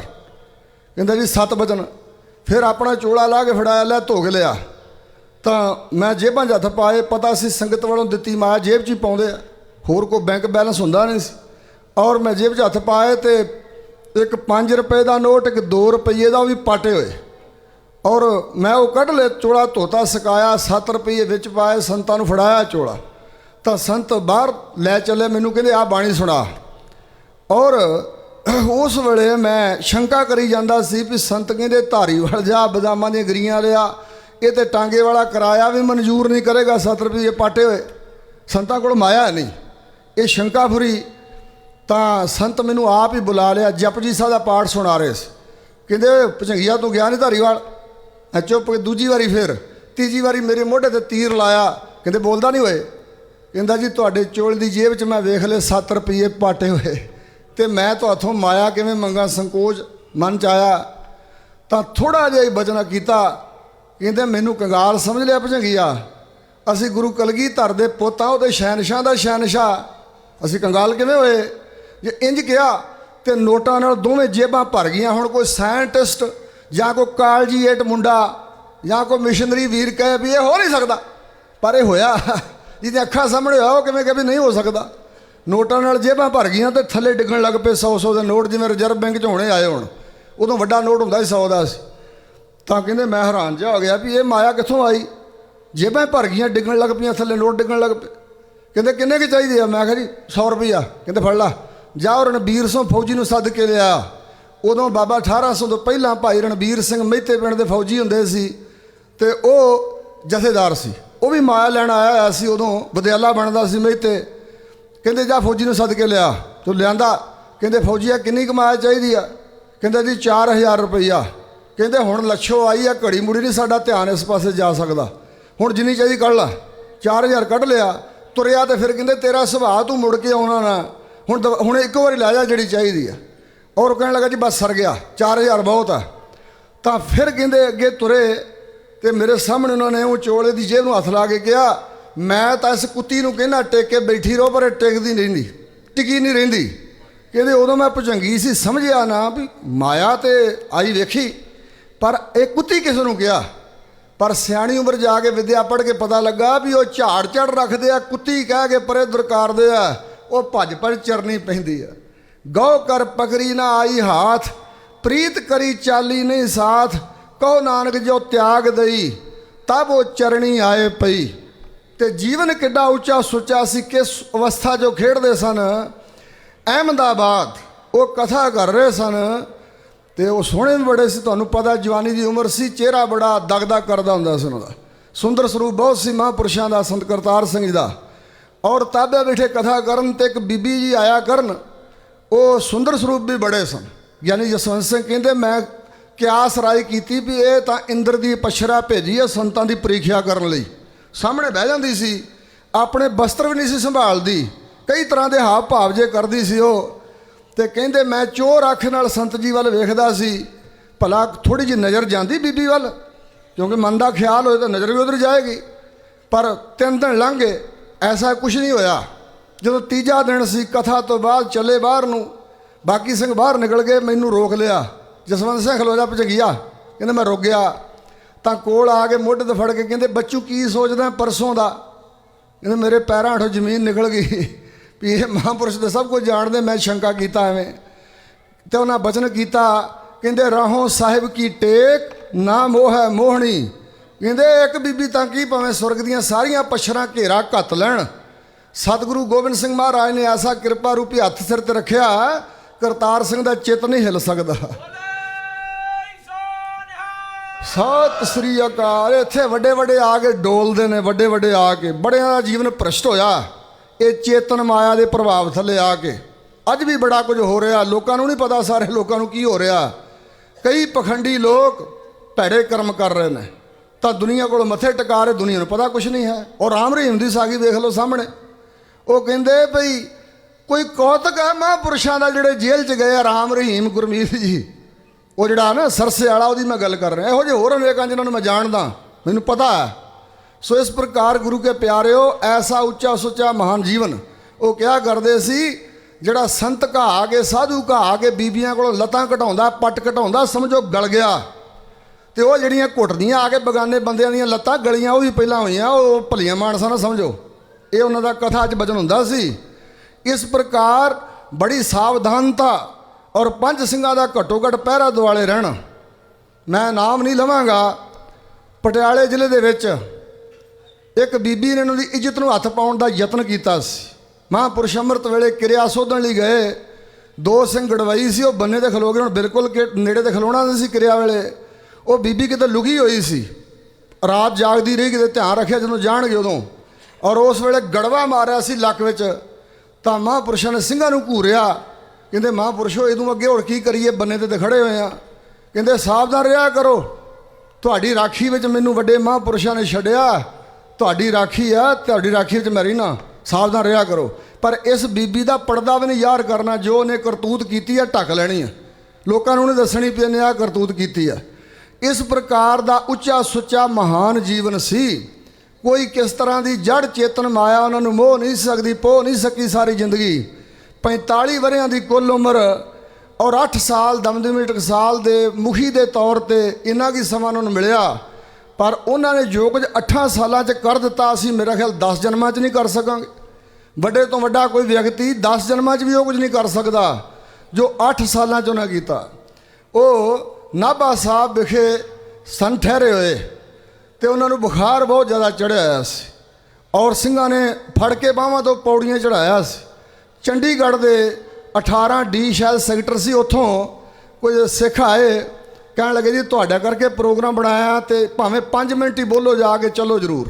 ਸੰਤ ਉਸੇ ਵੇਲੇ ਉੱਠ ਖੜੇ ਹੋਏ, ਸਿੰਘ ਰੋਕਦੇ ਰਹਿ ਗਏ, ਕਹਿੰਦੇ ਨਹੀਂ ਨਹੀਂ, ਗੁਰੂ ਦੇ ਸਿੱਖਾਂ ਦੇ ਘਰ ਜਨਮ ਹੋਇਆ, ਬੁਖਾਰ ਬਖੂਰ ਕੀ ਆ ਸਾਡੇ ਅੱਗੇ। ਔਰ ਜਾ ਵੜੇ 2.5 ਘੰਟੇ ਪ੍ਰਚਾਰ ਕੀਤਾ ਚੜ੍ਹਦੀ ਕਲਾ ਨਾਲ ਚੰਡੀਗੜ੍ਹ ਵਿਖੇ ਜਾ ਕੇ। ਇਸ ਪ੍ਰਕਾਰ ਇੰਨਾ ਉਤਸ਼ਾਹ ਸੀ, ਕਹਿੰਦੇ ਰੱਜ ਰੱਜ ਕੇ ਪੰਥ ਦੀ ਸੇਵਾ ਕਰ ਲਈਏ ਜਿੰਨਾ ਸਮਾਂ ਸਾਨੂੰ ਮਿਲਿਆ। ਔਰ ਕਿਉਂਕਿ ਕਮਾਈ ਸੀ ਪਹਿਲਾਂ ਕੀਤੀ ਹੋਈ, ਉਹ ਕਮਾਈ ਬੋਲਦੀ ਸੀ, ਉਸ ਕਮਾਈ ਦਾ ਪ੍ਰਭਾਵ ਪੈਂਦਾ ਸੀ। ਔਰ ਅਨੇਕਾਂ ਨਸ਼ੇ ਕਰਨ ਵਾਲੇ, ਬੱਤੀਏ ਲਾਉਣ ਵਾਲੇ, ਖਾਸ ਕਰਕੇ ਕਾਲਜਾਂ ਦੇ ਨੌਜਵਾਨ ਮੁੰਡੇ ਜਿਨ੍ਹਾਂ ਦੇ ਸਿਰਾਂ 'ਤੇ ਪੱਗਾਂ ਨਹੀਂ ਸੀ ਕਿਤੇ ਦਿਖਾਈ ਦਿੰਦੀਆਂ, ਦਾੜ੍ਹੀਆਂ ਕੇਸ ਕੱਟੇ ਹੋਏ, ਸਿਗਰਟਾਂ ਪੀਂਦੇ ਮੈਂ ਵੇਖੇ। ਔਰ ਕੀ ਹੋਇਆ, ਸ਼ਹੀਦ ਦਰਸ਼ਨ ਸਿੰਘ ਫੇਰੂਮਾਨ ਸਕੂਲ ਕਾਲਜ ਆ, ਸ਼ਹੀਦ ਦਰਸ਼ਨ ਸਿੰਘ ਫੇਰੂਮਾਨ ਖਾਲਸਾ ਕਾਲਜ ਰਈਏ ਦੇ ਲਾਗੇ। ਔਰ ਉੱਥੇ ਉਹ ਗਏ ਹੋਏ ਸਨ। ਉੱਥੇ ਇੱਕ ਸਿੱਖ ਮਨਿਸਟਰ ਨੇ ਇਹ ਗੱਲ ਕਹੀ, ਹੁਣ ਨਾ ਪੜ੍ਹਿਆ ਕਰੋ, ਰਾਜ ਕਰੇਗਾ ਖਾਲਸਾ। ਕਹਿਣ ਲੱਗੇ ਕਿਉਂ ਨਾ ਪੜ੍ਹੀਏ, ਗੁਰੂ ਕਲਗੀਧਰ ਦੇ ਬਚਨ ਹੈ। ਕਹਿੰਦੇ ਉਹ ਖਾਲਸਾ ਦਿਖਾਈ ਨਹੀਂ ਦਿੰਦਾ, ਮੁੰਡਿਆਂ ਦੇ ਸਿਰਾਂ 'ਤੇ ਪੱਗਾਂ ਹੈ ਨਹੀਂ, ਖਾਲਸਾ ਕਿੱਥੋਂ ਆਉਣਾ ਉਹ ਜਿਹਨੇ ਰਾਜ ਕਰਨਾ। ਤਾਂ ਮਹਾਂਪੁਰਸ਼ ਫਿਰ ਬੋਲੇ, ਕਹਿਣ ਲੱਗੇ ਆਪਣਾ ਸਿੱਖ ਜੀ, ਗੁਰੂ ਕੇ ਪਿਆਰਿਓ, ਅਸੀਂ ਗੱਜ ਵੱਜ ਕੇ ਪੜ੍ਹਾਂਗੇ ਤੇ ਤੁਹਾਨੂੰ ਵਿਖਾਵਾਂਗੇ ਖਾਲਸਾ ਰਾਜ ਕਿਵੇਂ ਹੁੰਦਾ। ਔਰ ਕਹਿਣ ਲੱਗੇ ਸ਼ੇਰ ਤੇ ਸ਼ੇਰਨੀ ਦਾ ਬੱਚਾ ਕਿਤੇ ਮਾਂ ਪਿਓ ਨਾਲੋਂ ਵਿਛੜ ਗਿਆ, ਉਹ ਜਾ ਵੜਿਆ ਭੇਡਾਂ ਦੇ ਵੱਗ 'ਚ। ਹੁਣ ਉਹ ਜਿਵੇਂ ਭੇਡਾਂ ਬੋਲਦੀਆਂ ਸੀ ਉਸੇ ਤਰ੍ਹਾਂ ਦੀ ਉਹ ਵੀ ਬੋਲੀ ਬੋਲਣ ਲੱਗ ਪਿਆ, ਜਿਵੇਂ ਭੇਡਾਂ ਨੂੰ ਮੁੰਨਿਆ ਜਾਂਦਾ ਸੀ ਉਹਨੂੰ ਵੀ ਮੁੰਨਣ ਲੱਗ ਪਏ। ਇੱਕ ਦਿਨ ਥੋੜ੍ਹਾ ਜਿਹਾ ਜਵਾਨ ਹੋਇਆ ਤੇ ਇੱਕ ਕੋਈ ਟੋਭਾ ਜਿਹਾ ਸੀ, ਟੋਭੇ ਦੇ ਪਰਲੇ ਪਾਸੇ ਸ਼ੇਰ ਸ਼ੇਰਨੀ ਪਾਣੀ ਪੀ ਰਹੇ ਸੀ। ਇਹ ਭੇਡਾਂ ਦੇ ਨਾਲ ਸੀ। ਇਹਨੇ ਵੇਖਿਆ ਆਪਣਾ ਅਕਸ, ਆਪਣਾ ਸਰੀਰ ਵੇਖਿਆ ਪਾਣੀ ਵਿੱਚ, ਤੇ ਉਹ ਜਿਹੜੇ ਅਗਲੇ ਪਾਸੇ ਸ਼ੇਰ ਸ਼ੇਰਨੀ ਸੀ ਉਹਨਾਂ ਵਰਗਾ ਵੇਖਿਆ ਵੀ ਜਿਹੋ ਜਿਹੇ ਉਹ ਆ ਉਹੋ ਜਿਹਾ ਮੈਂ ਆ ਬਾਕੀ ਸਾਰੇ ਹੋਰ ਤਰ੍ਹਾਂ ਦਾ ਜਿਹੜੇ ਮੇਰੇ ਦੁਆਲੇ। ਤੇ ਜਦੋਂ ਸ਼ੇਰ ਨੇ ਗਰਜ ਮਾਰੀ, ਭੇਡਾਂ ਸਾਰੀਆਂ ਦੌੜ ਗਈਆਂ। ਇਹਨੇ ਵੇਖ ਲਿਆ ਵੀ ਮੈਂ ਉਹਨਾਂ ਵਰਗਾ, ਇਹਨੇ ਮੂੰਹ ਖੋਲ੍ਹਿਆ, ਗਰਜ ਮਾਰੀ, ਸਭ ਬਾਕੀ ਦੀਆਂ ਭੇਡਾਂ ਵੀ ਦੌੜ ਗਈਆਂ ਤੇ ਆਪਣੇ ਮਾਪਿਓ ਨਾਲ ਸ਼ੇਰ ਸ਼ੇਰਨੀ ਨਾਲ ਜਾ ਰਲਿਆ। ਕਹਿੰਦੇ ਸਿਰਫ ਗੱਜ ਵੱਜ ਕੇ ਵਿਖਾਉਣ ਦੀ ਲੋੜ ਆ, ਜਦੋਂ ਗੱਜੇ ਅਸੀਂ ਇਹ ਵੇਖਿਓ ਸਾਰੇ ਸ਼ੇਰ ਬਣ ਜਾਣਗੇ। ਸਤਿ ਸ੍ਰੀ। ਤੇ ਠੀਕ ਹੀ ਉਹਨਾਂ ਮਹਾਂਪੁਰਸ਼ਾਂ ਨੇ ਗੱਜ ਵੱਜ ਕੇ ਐਸਾ ਪ੍ਰਚਾਰ ਕੀਤਾ। ਇੱਕ ਵਾਰੀ ਬਾਬਾ ਖੜਕ ਸਿੰਘ ਸਾਹਿਬ ਕਾਰਸੇਵਾ ਵਾਲੇ ਤੇ ਸੰਤ ਕਰਤਾਰ ਸਿੰਘ ਜੀ 15-15 ਮਿੰਟ ਬੋਲੇ ਸਨ ਸਟੇਜ 'ਤੇ। ਤੇ ਇਹ ਹੀ ਕਿਹਾ ਸੀ, ਉਹ ਕਦੇ ਸਿੱਖਾਂ ਦੇ ਸਿਰਾਂ ਦੇ ਮੁੱਲ ਪੈਂਦੇ ਸਨ 80-80 ਰੁਪਈਏ, ਉਦੋਂ ਸਿੱਖੀ ਨਾ ਛੱਡੀ। 1947 ਵੇਲੇ ਤੁਹਾਡੇ ਵੱਡੇ ਵਡੇਰੇ ਉਹ ਧਰਤੀ ਛੱਡ ਕੇ, ਜਗੀਰਾਂ ਛੱਡ ਕੇ, ਅਮੀਰੀ ਛੱਡ ਕੇ, ਮਹਿਲ ਵਿਰਾਸਤਾਂ ਛੱਡ ਕੇ ਇੱਧਰ ਆ ਗਏ। ਸਾਡੀ ਸਿੱਖੀ ਨਾ ਜਾਂਦੀ ਰਹੇ, ਸਾਨੂੰ ਮੁਸਲਮਾਨ ਨਾ ਬਣਨਾ ਪੈ ਜੇ। ਉਹ ਨੌਜਵਾਨੋ, ਤੁਹਾਡੇ ਸਿਰਾਂ 'ਤੇ ਕੋਈ ਤਲਵਾਰ ਨਹੀਂ ਤਾਣੀ ਹੋਈ, ਤੁਸੀਂ ਨਾਈਆਂ ਦੀਆਂ ਦੁਕਾਨਾਂ 'ਤੇ ਜਾ ਕੇ ਆਪ ਹੀ ਸਿਰ ਮੂੰਹ ਮਨਾ ਰਹੇ ਹੋ। गुरु महाराज तो मुनकर हो रहे, गुरु की सिੱਖੀ तो मनमुख बन रहे, बेमुख हो रहे हो, तो क्यों ऐसा कर रहे हो? तो 5000 सिख संगत में उठ के खलोते सन। 5000 कह लगे महापुरुषो बस करो, अज तो बाद केस दाड़ा नहीं कटावांगे, शराबा छड़ देंगे, अमृतधारी हो जावांगे। सत श्री अकाल। ते संतां दा रिकॉर्डेड बचन है कि आ जिहड़े जोड़ मेले तुहानूं दिखाई दिंदे, इत्थे मोने कोने मुंडे फिरदे ने। हजूर गुरु गोबिंद सिंह साहब महाराज बड़ी छेती समा लिया रहे हैं। इन्हां जोड़ मेलियां कट्ठा भी तुहानूं कोई मोना नहीं दिसेगा, पग तो बगैर, कोई चुन्नी तो बगैर माई नहीं दिसेगी, सब अमृतधारी दिसणगे। ते ऐसा होया जो उन्हां कहा वो होया उन्हां दे समय दौरान। और एडा वड्डा महापुरुषां ने ये प्रचार का दौर चलाया, खास करके 37 वड्डे महान नगर कीर्तन कढ़ने जिन्होंने उदों जलूस कहा जाता सी। और गुरदासपुर संत गए हुए तो उत्थों दे नौजवान आए भी असी नगर कीर्तन का प्रोग्राम किया सी, ते जिहड़ा निरंजन सिंह DC आ वो कहंदा मैं नगर कीर्तन नहीं कढ़न देना। कहण लगे प्रबंध साढ़े हथ दे दिओ, नगर कीर्तन कढ़ के विखा देंगे। और ऐलान करता भी संत करतार सिंह आ रहे, नगर कीर्तन की अगवाई वो करनगे। और जिस वे उत्थे पहुँचे तो सिपाही आ गए 2 संत नलके ते इशनान करके हटे सी। कहण लगे जी कल नूं 2 मिनिस्टर आ रहे हैं, जिस रस्ते तुसीं नगर कीर्तन ले जाना उस रस्ते उन्हां दीयां कारां लंघणीआं, इन्ने बजे तो लैके इन्ने बजे तक नगर कीर्तन ना कढ़िया जाए। महापुरुष कहण लगे मिनिस्टर वड्डे के गुरु साहब सिपाहियां नूं कहण लगे जी वो सिख मिनिस्टर आ रहे हैं तो बड़ी चंगी गल है, वो आउण। जदों गुरु तेग बहादुर साहब की याद विच गुरु ग्रंथ साहब की अगवाई 5 पैरों की अगवाई नगर कीर्तन जा रहा होवे, अपने जोड़े ला के सड़क के पासे खलो जाण, सत्कार करन। जदों नगर कीर्तन लंघ जाए फिर लंघ जाना, आप पहला नहीं लंघण सकते, नगर कीर्तन नहीं रोकया जा सकता। फिर उस सिपाही कहने लगे DC साहब का हुक्म है। संत गर्म हो गए, जोश जा कहंदा की DC साहब लाया, जाओ अपने DC नूं कहो करतार सिंह ने शरला टप के विखाए। सत श्री एडी जुरत सी महापुरुषों के कोल, क्योंकि मन ना डिग्या तन काहे को डराए, ऐसा वही कर सकता, ऐसा कबीर ही कह सकता, मन ना डिग्या तन काहे को डराए। कहते हाथी तले जूड़ के सुट देंगे, दर देंगे, गंगा दियां लहरां सुट देंगे जंजीर मार के। कहने लगे कोई परवाह नहीं, शरीर ही जाएगा ना, कबीर नहीं डोलेगा। इस प्रकार की अवस्था ब्रह्म ज्ञानी की होंदी है। संतों नूं कहा जाता है भै नूं गत नाश कर लिया, भै काहू को देत न भै मान त्यान, कहो नानक सुन रे मना ज्ञानी ताहे बखान। असी तो एवें ज्ञानी कहाई जाने। कनेडा विच मैं गया तो उत्थे उन्होंने लिखा भी ज्ञानी दलजीत सिंह कथा करेगा, तो सिंह मैनेजर आ गया मेरे को, कहने लगा भाई साहब ठीक लिखा, होर तो नहीं कुछ लिखना वधा के? मैं कहा हाँ एक अखर रह गया लिखण वाला। कहने लगा की? मैं कहा जिथे ज्ञानी लिखा वो अगले पासे आड़ा ला दो। कहने लगा हस पिया, कहने लगा तो ज्ञानी बन जाएगा। तो मैं कहा सच्चाई तो यही है, मन तो मेरा भी चाहता भी वधा चढ़ा के ना लो, मेरा वडियाई होवे, फुलों के सिहरे पैण, फुल सुटे जाण, मेरी जुत्ती कोई फड़ के खड़े, ऐसा तो मन चाहता ही है। पर मैनू गुरु की सिक्ख्या करके शर्म आती है भी तू ज्ञानी नहीं अजे कहा सकता, अजे ज्ञानी नहीं अज्ञानी है। ये जोड़ा अखरां का ज्ञानी हुंदा वो अहमियत नहीं रखता। पंडित थोड़े ज्ञानी सी किते, उन्हें पंडितों की बाणी लिखाई सतगुरु महाराज ने नहीं। जोड़ा इस अवस्था च पहुंचा होया कबीर, जिन्होंने शूद्र कहते सी, नामदेव शूद्र, शिंबा, रविदास चमयार, यूनीवर्सिटियां की कंध लागो दी लंघे तिन्ने भगत, पर उन्होंने बाणी लिखाई है गुरु ग्रंथ साहब च। सानू क्या इत्थे मत्था टेको, सानू क्या गुरु महाराज ने इत्थे मत्था टेको। इत्थे वो अवस्था है जिथे डर नहीं किसी को देना, तो डर मनना नहीं। इन्हां भगतां ने डर नहीं मन्निया किसी का, क्योंकि भगत सच्चे सन। बनावट बना लैनी, शेरां दियां मारां गिदड़ां ने साडे वर्गियां खाई जानी, है गल होर है, पर शेर अवस्था तक पहुँचना गल होर है। इस प्रकार ये सच्चाई है तो मुनकर नहीं होया जा सकता। उन्होंने अपने जीवन अंदर एक प्रण किया सी कि जे मैं जिस पिंड जाके भावें 10-5 मिनट भी बोल गया, प्रचार कर गया, जे उस पिंड चों 5 बंदे भी अमृतधारी ना होए, अमृत ना छकिया, तो मैं दोबारा उस पिंड च नहीं जाना। पर ऐसा समा कदे आया नहीं।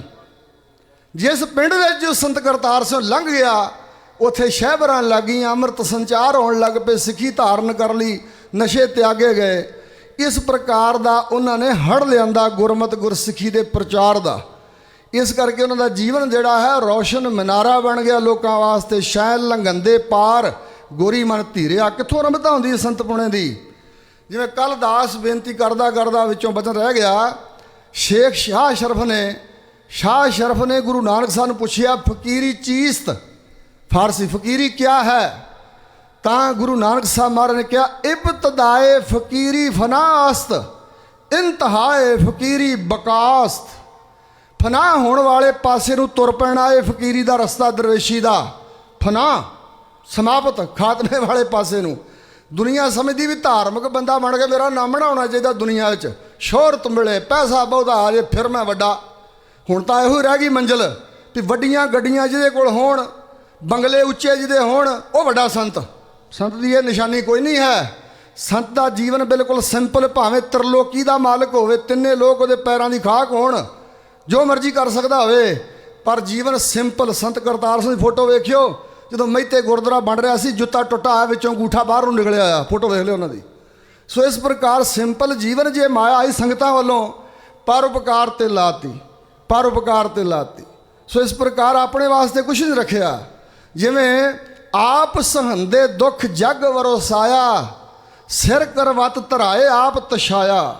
ਬਿਰਸ਼ ਆਰਾ ਰਖਾ ਕੇ ਆਪਣਾ ਆਪ ਚਰਵਾ ਲੈਂਦਾ, ਤੇ ਫਲ ਵੀ ਲੋਕਾਂ ਵਾਸਤੇ, ਛਾਂ ਲੋਕਾਂ ਵਾਸਤੇ, ਉਹਦੀ ਲੱਕੜ ਵੀ ਦੂਜਿਆਂ ਦੇ ਕੰਮ ਆਉਂਦੀ ਆ, ਆਪਣੇ ਵਾਸਤੇ ਕੁਝ ਵੀ ਨਹੀਂ ਹੁੰਦਾ। ਐਸੇ ਹੋਏ ਨੇ ਗੁਰੂ ਦੇ ਪਿਆਰੇ ਸਿੱਖ ਜਿਨ੍ਹਾਂ ਨੂੰ ਅਸੀਂ ਵਡਿਆਉਂਦੇ ਆ, ਵਡਿਆਈ ਕਰਨੀ ਬਣਦੀ ਹੈ।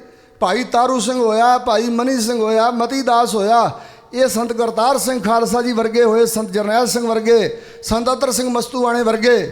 ਉਹਨਾਂ ਦੀ ਕੋਈ ਦੇਣ ਆ, ਸਮਾਜ ਨੂੰ ਕੁਛ ਦਿੱਤਾ ਉਹਨਾਂ ਨੇ, ਮੰਗਿਆ ਨਹੀਂ ਕਿਸੇ ਕੋਲੋਂ ਕੁਛ ਵੀ, ਦਿੱਤਾ ਹੀ ਦਿੱਤਾ ਜੀਵਨ ਅੰਦਰ। ਇਹ ਰੱਬ ਦਾ ਸੁਭਾਅ ਹੈ, ਇਹੀ ਸੰਤ ਦਾ ਸੁਭਾਅ ਹੈ। ਰਾਮ ਸੰਤ ਮੈਂ ਭੇਦ ਕਿਛ ਨਾਹੀ, ਏਕ ਜਨ ਕਈ ਮੈਂ ਲੋਕ ਲਾਖ ਕਰੋਰੀ, ਕੋਟ ਮੱਧੇ ਕੋ ਬਿਰਲਾ ਸੇਵਕ। ਅਸੀਂ ਉਸ ਮਾਰਗ ਦੇ ਪੰਥ ਹੀ ਬਣਨਾ, ਅਸੀਂ ਜਗਿਆਸੂ ਬਣ ਲਈ ਸਤ ਸੰਗਤ ਵਿੱਚ ਆਉਣਾ ਹੈ। ਇਹ ਨਹੀਂ ਵੀ ਜੋ ਕੁਝ ਸੁਣਿਆ ਮਹਾਂਪੁਰਸ਼ਾਂ ਦੀ ਵਡਿਆਈ ਸੁਣੀ, ਕੰਨੀਆਂ ਝਾੜ ਕੇ ਨਿਕਲਦੇ ਬਣੇ, ਪਰਨਾਲਾ ਉੱਥੇ ਦਾ ਉੱਥੇ ਹੀ ਨਹੀਂ। ਕੁਝ ਨਾ ਕੁਝ ਧਾਰਨ ਕਰਕੇ ਜਾਈਏ। ਜੋ ਕੇਸਾਂ ਦਾੜੇ ਦੀ ਬੇਅਦਬੀ ਕਰਦਾ, ਉਹ ਇਹ ਔਗਣ ਤਿਆਗ ਦੇ ਵੀ ਗੁਰੂ ਦੇ ਸਨਮੁਖ ਰਹਿਣਾ, ਮੈਂ ਗੁਰੂ ਕੋਲੋਂ ਕੁਛ ਆ ਕੇ ਮੰਗਦਾ। ਮੈਂ ਬਾਬਾ ਠਾਕਰ ਸਿੰਘ ਸਾਹਿਬ ਦੇ ਨਾਲ ਇਹਨਾਂ ਦੇਸ਼ਾਂ 'ਚ ਵੀ, ਇੰਡੀਆ 'ਚ ਵਿਚਰਿਆ। ਜਦੋਂ ਉਹਨਾਂ ਨੂੰ ਸੰਤ ਜਾਣ ਕੇ ਕੋਈ ਆਉਂਦਾ ਸੀ ਵੀ ਸਾਡੀ ਆਹ ਅਰਦਾਸ ਕਰੋ ਜੀ, ਸਾਡੇ ਕੋਲ ਆਦਾਤ ਹੈ, ਕੋਈ ਕਹਿੰਦਾ ਸੀ ਮੈਂ ਪੱਕਾ ਹੋਣਾ ਅਮਰੀਕਾ 'ਚ, ਕੋਈ ਕਹਿੰਦਾ ਸੀ ਪੁੱਤਰ ਚਾਹੀਦਾ, ਕੋਈ ਪੋਤਰਾ ਚਾਹੀਦਾ।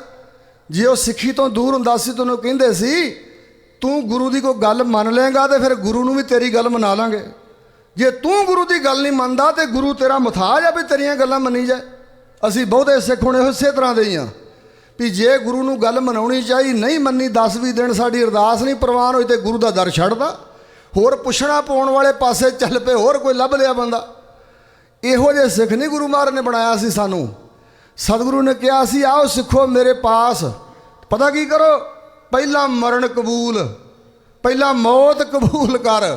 ਭਾਈ ਗੁਰਦਾਸ ਜੀ ਕਹਿੰਦੇ ਮੁਰਦਾ ਹੋਏ ਮੁਰੀਦ ਸੋ ਗੁਰ ਗੋਰ ਸਮਾਵੈ, ਲੱਤਾਂ ਹੇਠ ਲਤਾੜੀ ਆ ਮਨ ਦੱਬ ਵਿਛਾਵੇ। ਜਦੋਂ ਮੌਤ ਦੀ ਗੱਲ ਆਉਂਦੀ ਹੈ ਨਾ ਵੀ ਜੇ ਆਹ ਅੱਖਰ ਅਸੀਂ ਬੋਲ ਤੇ ਕਿਤੇ ਇੰਡੀਆ ਗਿਆ ਨੂੰ ਗੌਰਮੈਂਟ ਮਾਰ ਹੀ ਨਾ ਦੇ, ਅਸੀਂ ਘੁੱਟ ਜਾਂਦੇ ਆਪਣਾ ਆਪ ਵੀ ਹੁਣ ਨਹੀਂ ਬੋਲਾਂਗੇ।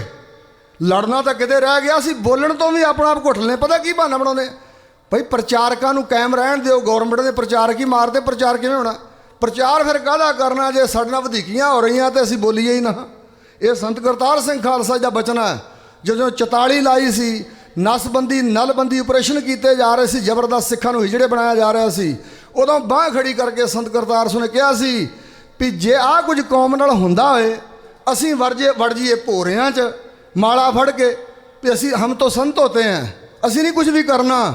ਫਿਰ ਕੌਮ ਦੇ ਪ੍ਰਚਾਰਕ ਸੰਤ ਸਾਧੂ ਮਹਾਤਮਾ ਨਾ ਕਹਾਓ, ਤੇ ਜੇ ਸਾਡੀ ਕੌਮ ਨਾਲ ਆ ਕੁਝ ਹੋ ਰਿਹਾ ਤੇ ਫਿਰ ਮੈਂ ਹੱਥ ਕੜੀ ਲਵਾ ਕੇ ਚੱਲਾਂਗਾ ਜੇਲ੍ਹ। ਜਥੇਦਾਰੀ ਭਾਈ ਠਾਕਰ ਸਿੰਘ ਆਪੇ ਸੰਭਾਲਣਗੇ, ਕੋਈ ਪਰਵਾਹ ਨਹੀਂ ਹੈ। ਇਹ ਧੱਜੀਆਂ ਉਡਾਈਆਂ ਉਹਨਾਂ ਨੇ 44 ਦੀਆਂ ਐਮਰਜੈਂਸੀ ਦੀਆਂ। ਉਹਨਾਂ ਸਮੇਂ 'ਚ 37 ਨਗਰ ਕੀਰਤਨ ਜਲੂਸ ਕੱਢੇ ਉਹਨਾਂ ਨੇ, ਹਜ਼ਾਰਾਂ ਤੇ ਲੱਖਾਂ ਦਾ ਇਕੱਠ ਕੀਤਾ, 400 ਗੱਡੀਆਂ ਮੋਟਰਾਂ ਹੁੰਦੀਆਂ ਸੀ। ਔਰ ਇਸ ਪ੍ਰਕਾਰ ਗੁਰੂ ਕੇ ਪਿਆਰਿਓ, ਨਿਰੰਜਨ ਸਿੰਘ DC ਗੁਰਦਾਸਪੁਰ ਵਾਲੇ ਦੀ ਕੋਠੀ ਅੱਗੇ ਜਾ ਕੇ ਬਾਂਹ ਖੜੀ ਕੀਤੀ, ਕਹਿੰਦੇ ਉਹ ਨਿਰੰਜਨ ਸਿੰਘ ਬਾਹਰ ਨਿਕਲ, ਡਾਂਗ ਲੈ ਕੇ ਵੇਖੀਏ ਤੇਰੀ ਡਾਂਗ ਵਿੱਚ ਜ਼ੋਰ ਹੈ ਕਿ ਇਸ ਬਾਂਹ ਵਿੱਚ ਜਿਹੜੀ ਗੁਰੂ ਗੋਬਿੰਦ ਸਿੰਘ ਦੀ ਬਾਂਹ ਹੈ। ਸਤਿ ਸ੍ਰੀ ਅਕਾਲ।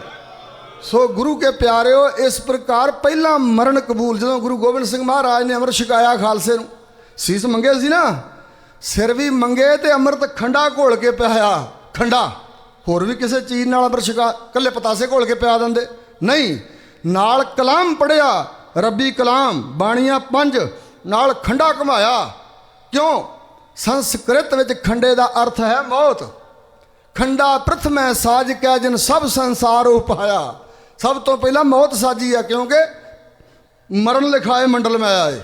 मौत पहला बनाई है रब ने हर जीव की, जन्म बाज दिता। मौत का समा मुकर्रर किया गया। गुरु कलगीधर ने कहा सिखा मौत घोल के प्याती है, भाव मौत का डर। अज तो बाद मौत का डर ना रखी। शरीर का अंत होएगा, ये कायम नहीं रह सकता, पर जिन्ना समा रब ने मुकर्रर किया उन्ना समा ही रहेगा। जसा सिंह आलूवालिया जिहड़ा बगतर नहीं सी धारण करता, संजो पुछया सिंघा क्यों? कह लगे सिंघो धर्म की खातर जंग लड़दियां मौत आ जाए तो शहादत होगी, तो शहादत किनूं नहीं चाहिए? शहादत तो सिख नूं चाहिदी है। साडा गुरु कहंदा जब आव की औद निदान बने अत ही रण मैं तब जूझ मरो। मैं जूझ के मरना चाहुंदा हाँ, साडे गुरु ने ये गल कही है। तो फिर मैदान 46 जंगा लड़ियां जस्सा सिंह आलूवालिए ने, 49 जंगा च हिस्सा लिया रणजीत सिंह ने महाराजा ने। 46 जंगा के बावजूद घल्लूघारा जिहड़ा वड्डा होया उहदे च 22 जख्म लगे सी जस्सा सिंह आलूवालिए दे, 22 जख्म फट लगे हुए। तो वह अंग रक्षक भाई गुरमुख सिंह किरपान का म्यान मारदा घोड़े की पिठ ते, लै जा जहदर नूं कढ़ के बाहर। तो उस वेले घोड़े की वाग मुड़ के जस्सा सिंह कहंदा सिंह मिले हमको करें ठट्ठा, घोड़ा कुदाए जस्सा सिंह नठा। क्या मुँह लाए बैठे दीवान, करें मशकरी सिंह समयान।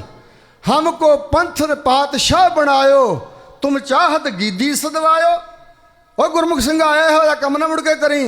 अजे वहीर साडी कौम दियां बच्चियां बीबियां बच्चे बजुर्ग अंदर हैं घेरे विच, अहमद शाह अब्दाली चढ़ी हुई है फौज। जदों तक ये वहीर नहीं अगे लंघदा जस्सा सिंह घोड़ा भजा के नहीं जाएगा। इहो जिहे आगू सी साडे जिन्ना मौत नूं सिर ते कफन बना के बन्निया होया सी। भाई गुरदास जी कहते मुर्दा होए मुरीद सो गुर गोर समावे। गुरु कब्र है, गुरु विच समा ही हो सकता है जिहड़ा मुर्दा हो जाए, कब्र विच जिउंदा बंदा थोड़ा पाया जाता। इस प्रकार गुरु के प्यारे हो मुर्दा होए मुरीद ना गल्ली होवना, साबर सिदक शहीद भरम पखोवना। कित्थों शुरुआत हुंदी है फकीरी दी, इब्तदाए फकीरी फनास्त नामना बनाउण लई नहीं। और रब दे प्यारिਆਂ शहीदियां पाईਆਂ, दुनिया सानू याद करया करेगी। नहीं नहीं, ये कोई इच्छा नहीं उन्होंने, दुनिया याद करे या निंदा करे कोई परवाह नहीं है। इहो जिहा हुंदा रब दे प्यारे। इस प्रकार इंतहाए फकीरी बकास्त, मतलब किसी उच्चे आदर्श वास्ते लोड़ पैण ते अपना आप कुर्बान कर देना, पिछा ना हटना, ये फकीरी का अंत है। फकीरी शुरू इत्थों होंदी, फना होने वाले राह तो तुरना। तो असी सारी दुनिया सब लोग किसी भी धर्म का कोई बंदा इस पासे तुरया मेरा नामना बन जे दुनिया ते, मैं पंच सरपंच MLA मंत्री कैबिनेट मंत्री वड्डे तो वड्डा उहदा राष्ट्रपति का। पर गुरु की सिक्ख्या करके तुहाडे सामने गुरु चरनां च अरदास करदा है वाहिगुरू जी इहो जिहा अहुदा ना कदे भी दिओ, अगले जन्मां च भी ना दिओ। गुरु नानक साहब गुरु गोबिंद सिंह साहब महाराज के दर दी सिक्खी मेरे अंदर दिओ। भाई नंद लाल ने लिखिया है पातशाही की लोड़ नहीं तेरे कूचे दे भिखियारी नूं। हे गुरु गोबिंद सिंह साहब जिन्हों तेरी गली का मंगता बनना आ गया उन्होंने पातशाही की लोड़ नहीं, ठोकरा मार देगा। ऐसा ही साढ़े वड्डे वडेरे करते आए ने गुरु के प्यारे हो। मेरे कहण तो मुराद है कि जस्सा सिंह आलूवालिया 46 जंग लड़न के बावजूद 65 साल की उम्र भोग के अमृतसर जिले च बंडाला नगर आ उत्थे बुखार चढ़े तो चढ़ाई की सन 1783 च। उस शेर का फिर शरीर लिया के बाबा अटल राय विखे संस्कार किया गया, जिथे वो जथेदार नवाब कपूर सिंह का संस्कार होया। वो दोवें शेर तुहाडी कौम दे उत्थे सुते पे। इहो जिहे वड्डे वडेरे साडे जिन्हां तो असीं सेध लैणी आ। वो दुश्मन यही चाहुंदा कि तुहाडी अणखीली सोच मर जाए, तुसीं बोलणों हट जाओ। इसे करके वो करदे सख्तियां, साडिਆਂ ਨੂੰ मारदे ने कुचलदे कई कुछ करदे। ये सोच मारन लई जिहड़ी सोच गुरु गोबिंद सिंह ने मर नहीं दित्ती, जिहड़ी सोच बिल्कुल नीवी नमदा हो गई थी, संत जरनैल सो संत करतार सिंह वर्गे महापुरुषां जगाई। ये संत करतार सिंह दे वेले तो काम शुरू होया इंदिरा गांधी नाल टक्कर। तुसीं सुन लिया, कई बारी दास ने भी सुनाया। इंदिरा गांधी दिल्ली विखे ये 1975 च धन गुरु तेग बहादुर साहब महाराज का 300 ਸਾਲਾ ਸ਼ਹੀਦੀ ਦਿਵਸ ਮਨਾਇਆ ਜਾ ਰਿਹਾ ਸੀ ਜਦੋਂ ਦੀ ਇਹ ਘਟਨਾ ਹੈ। ਰਾਗੀ ਜੀ ਨੂੰ ਸ਼ਾਇਦ ਭੁਲੇਖਾ ਲੱਗਾ, ਅਖਬਾਰਾਂ ਵਿੱਚ ਆਇਆ ਸੀ 40 ਲੱਖ ਦਾ ਇਕੱਠ। ਤੁਸੀਂ ਵੀ ਗੌਰ ਫਰਮਾਓ, ਸਾਰੀ ਸਿੱਖ ਕੌਮ ਵੱਲੋਂ ਸਮੁੱਚੇ ਤੌਰ ਤੇ ਦਿੱਲੀ ਦੀ ਦੁਸਹਿਰਾ ਗਰਾਊਂਡ 'ਚ ਇਕੱਠਾ ਹੀ ਸਾਰੀ ਕੌਮ ਵੱਲੋਂ ਹੋਏ, ਵੀ ਸ਼ਤਾਬਦੀ ਸਾਰੀ ਕੌਮ ਵੱਲੋਂ ਹੋਵੇ, ਸਾਰੀਆਂ ਜਥੇਬੰਦੀਆਂ ਸ਼੍ਰੋਮਣੀ ਕਮੇਟੀ ਸਮੇਤ, ਤੇ ਕੇਵਲ 5 ਲੱਖ ਦਾ ਇਕੱਠ ਨਹੀਂ ਹੋਏਗਾ। ਅਖਬਾਰਾਂ ਵਾਲਿਆਂ ਨੇ 40 ਲੱਖ ਦਾ ਇਕੱਠ ਗਿਆ ਸੀ। 40 ਲੱਖ ਦਾ ਇਕੱਠ ਸੀ ਘੱਟੋ ਘੱਟ, ਜਿਹਦੇ ਚੰਦਰਾ ਆਈ ਸੀ ਤੇ ਮਹਾਂਪੁਰਸ਼ ਤਾਬਿਆ ਬੈਠੇ ਹੋਏ ਸੀ। ਕੁਝ ਲੀਡਰ ਖੜੇ ਹੋ ਗਏ, ਉਹਨਾਂ ਮਗਰ ਸੰਗਤ ਵੀ ਭੋਲੀ ਭਾਲੀ। ਅਖੰਡ ਕੀਰਤਨ ਜਥੇ ਵਾਲੇ ਤੇ ਟਕਸਾਲ ਦੇ ਸਿੰਘ ਬੈਠੇ ਰਹੇ ਸੀ, ਇਹ ਨਹੀਂ ਉੱਠੇ। ਤਾਂ ਫਿਰ ਮਹਾਂਪੁਰਸ਼ਾਂ ਦਾ ਟਾਈਮ ਸੀ ਕੱਟ ਦਿੱਤਾ ਗਿਆ, ਕੈਂਸਲ ਕਰਤਾ ਵੀ ਪ੍ਰਧਾਨ ਮੰਤਰੀ ਸਾਹਿਬ ਆਏ ਨੇ। ਪ੍ਰਧਾਨ ਮੰਤਰੀ ਦੇ ਆਉਣ 'ਤੇ ਕਿਤੇ ਉੱਠ ਕੇ ਖੜੇ ਹੋਏ, ਇਹ ਗਲਤੀ ਕੀਤੀ। ਇੱਕ ਪ੍ਰਧਾਨ ਮੰਤਰੀ ਨੇ ਕਿਹਾ ਵੀ ਗਰੀਬੀ ਮੈਂ ਦੂਰ ਕਰਨਾ ਚਾਹੁੰਦੀ ਹਾਂ, ਸਾਰੇ ਸਾਥ ਦਿਓ। ਇੱਕ ਉਹਨੇ ਕਿਹਾ ਜਿਹੜਾ ਦਿੱਲੀ ਦੇ ਤਖਤ ਤੋਂ ਫਤਵੇ ਜਾਰੀ ਹੁੰਦੇ ਸੀ, ਉਹ ਦਿੱਲੀ ਦਾ ਤਖਤ ਮੱਥਾ ਟੇਕਣਾ ਆ ਬੜੀ ਵੱਡੀ ਗੱਲ ਹੈ। ਔਰ ਇੱਕ ਉੱਠਿਆ ਜੈਲਸੋਂ ਵਰਗਾ ਤੇ ਉੱਠ ਕੇ ਕਹਿਣ ਲੱਗਾ ਵੀ ਪ੍ਰਧਾਨ ਮੰਤਰੀ ਸਾਹਿਬ ਨੇ ਇੱਕ ਮੁੰਡਾ ਪੰਜਾਬ 'ਚ ਵਿਆਹਿਆ, ਮੇਨਕਾ ਗਾਂਧੀ ਗੁਰਦਾਸਪੁਰ ਦੀ ਸੀ ਨਾ, ਸੰਜੇ ਗਾਂਧੀ ਪੰਜਾਬ 'ਚ ਵਿਆਹਿਆ, ਦੂਜਾ ਵੀ ਪੰਜਾਬ 'ਚ ਵਿਆਹੁਣ, ਰਿਸ਼ਤੇਦਾਰੀ ਵਧਾਉਣ। ਮਹਾਂਪੁਰਸ਼ਾਂ ਨੂੰ ਇੱਕ ਰੰਗ ਆਉਂਦਾ ਸੀ, ਇੱਕ ਉੱਤਰਦਾ ਚੜ੍ਹਦਾ ਸੀ, ਲਾਲ ਚਿਹਰਾ ਹੋ ਗਿਆ ਉਸ ਵੇਲੇ। ਇੰਦਰਾ ਗਾਂਧੀ ਬੋਲ ਕੇ ਹਟੀ, ਤੁਰਨ ਲੱਗੀ, ਕਹਿੰਦੇ ਬੀਬੀ ਠਹਿਰ ਜਾਓ ਜਰਾ, ਜੋ ਕੁਝ ਤੁਸੀਂ ਬੋਲਿਆ ਜਵਾਬ ਲੈ ਕੇ ਜਾਓ। ਕਹਿੰਦੇ ਜੇ ਦਿੱਲੀ ਦਾ ਤਖਤ ਅੱਜ ਮੱਥਾ ਟੇਕਣ ਆਇਆ ਤੇ ਇਹ ਵੀ ਅੰਦਾਜ਼ਾ ਲਾਓ, ਤੁਹਾਨੂੰ ਗਿਆਨ ਹੋਣਾ ਚਾਹੀਦਾ ਵੀ ਇਹ ਤਖਤ ਦਿਵਾਇਆ ਕਿਹਨੇ। ਜੇ ਧੰਨ ਗੁਰੂ ਤੇਗ ਬਹਾਦਰ ਸਾਹਿਬ ਆਪਣਾ ਪਵਿੱਤਰ ਸੀਸ ਨਾ ਦਿੰਦੇ ਇੱਥੇ ਦਿੱਲੀ ਚਾਂਦਨੀ ਚੌਂਕ 'ਚ, ਤਾਂ ਹਿੰਦੂ ਕੌਮ ਨੂੰ ਤਖਤ ਤਾਂ ਕਿ ਤਖਤਾ ਵੀ ਭਾਲਿਆ ਨਾ ਮਿਲਦਾ। ਸਾਰੇ ਹਿੰਦੂ ਸਮਾਜ ਦੇ ਲੋਕ ਜਿੰਨੇ ਸਰੀਰਾਂ ਤੇ ਰੋਮਕੂਪ ਹੈ, ਇੰਨੀ ਵਾਰੀ ਸਿਰ ਵਢਾ ਦੇਣ ਤਾਂ ਗੁਰੂ ਤੇਗ ਬਹਾਦਰ ਜੀ ਦਾ ਕਰਜ਼ਾ ਨਹੀਂ ਲਾ ਸਕਣਗੇ। ਇੱਕ ਵਿਦਵਾਨ ਦਾ ਬਚਨ ਹੈ, ਜਦੋਂ ਪੰਡਤ ਆਏ ਸੀ ਨਾ ਇੱਥੇ ਅਨੰਦਪੁਰ ਸਾਹਿਬ, ਤਾਂ ਹਜ਼ੂਰ ਨੇ ਕਿਹਾ ਸੀ, ਕਿਆ ਪੰਡਤੋ ਤੁਸੀਂ ਘਰੀ ਜਾਵੋ, ਸੀਸ ਦੇ ਕੇ ਸੱਤ ਬਚਾਵਾਂਗਾ ਮੈਂ। ਹਿੰਦੂ ਧਰਮ ਦੇ ਬੁਝਰੇ ਦੀਵੇ ਅੰਦਰ ਤੇਲ ਆਪਣੇ ਲਹੂ ਦਾ ਪਾਵਾਂਗਾ ਮੈਂ। ਪਾਇਆ ਦੇਸ਼ ਦੀਆਂ ਜੜ੍ਹਾਂ ਵਿੱਚ ਖੂਨ ਆਪਣਾ, ਭਾਰਤ ਵਰਸ਼ ਦਾ ਬਾਗ ਤਾਂ ਫਲ ਰਿਹਾ ਹੈ। ਹਿੰਦੂ ਮੰਦਰਾਂ 'ਚ ਪਏ ਦੀਵਿਆਂ ਵਿੱਚ ਖੂਨ ਤੇਗ ਬਹਾਦਰ ਦਾ ਅੱਜ ਵੀ ਬਲ ਰਿਹਾ ਹੈ। ਇਸ ਪ੍ਰਕਾਰ ਕਿਹਾ ਮਹਾਂਪੁਰਸ਼ਾਂ ਨੇ ਵੀ ਇਹ ਗੁਰੂ ਤੇਗ ਬਹਾਦਰ ਸਾਹਿਬ ਦੀ ਦੇਣ ਹੈ, ਉਹਨਾਂ ਦਾ ਚਾੜਿਆ ਕਰਜ਼ਾ ਤੁਸੀਂ ਆਸਾਨ ਨਹੀਂ ਕੀਤਾ।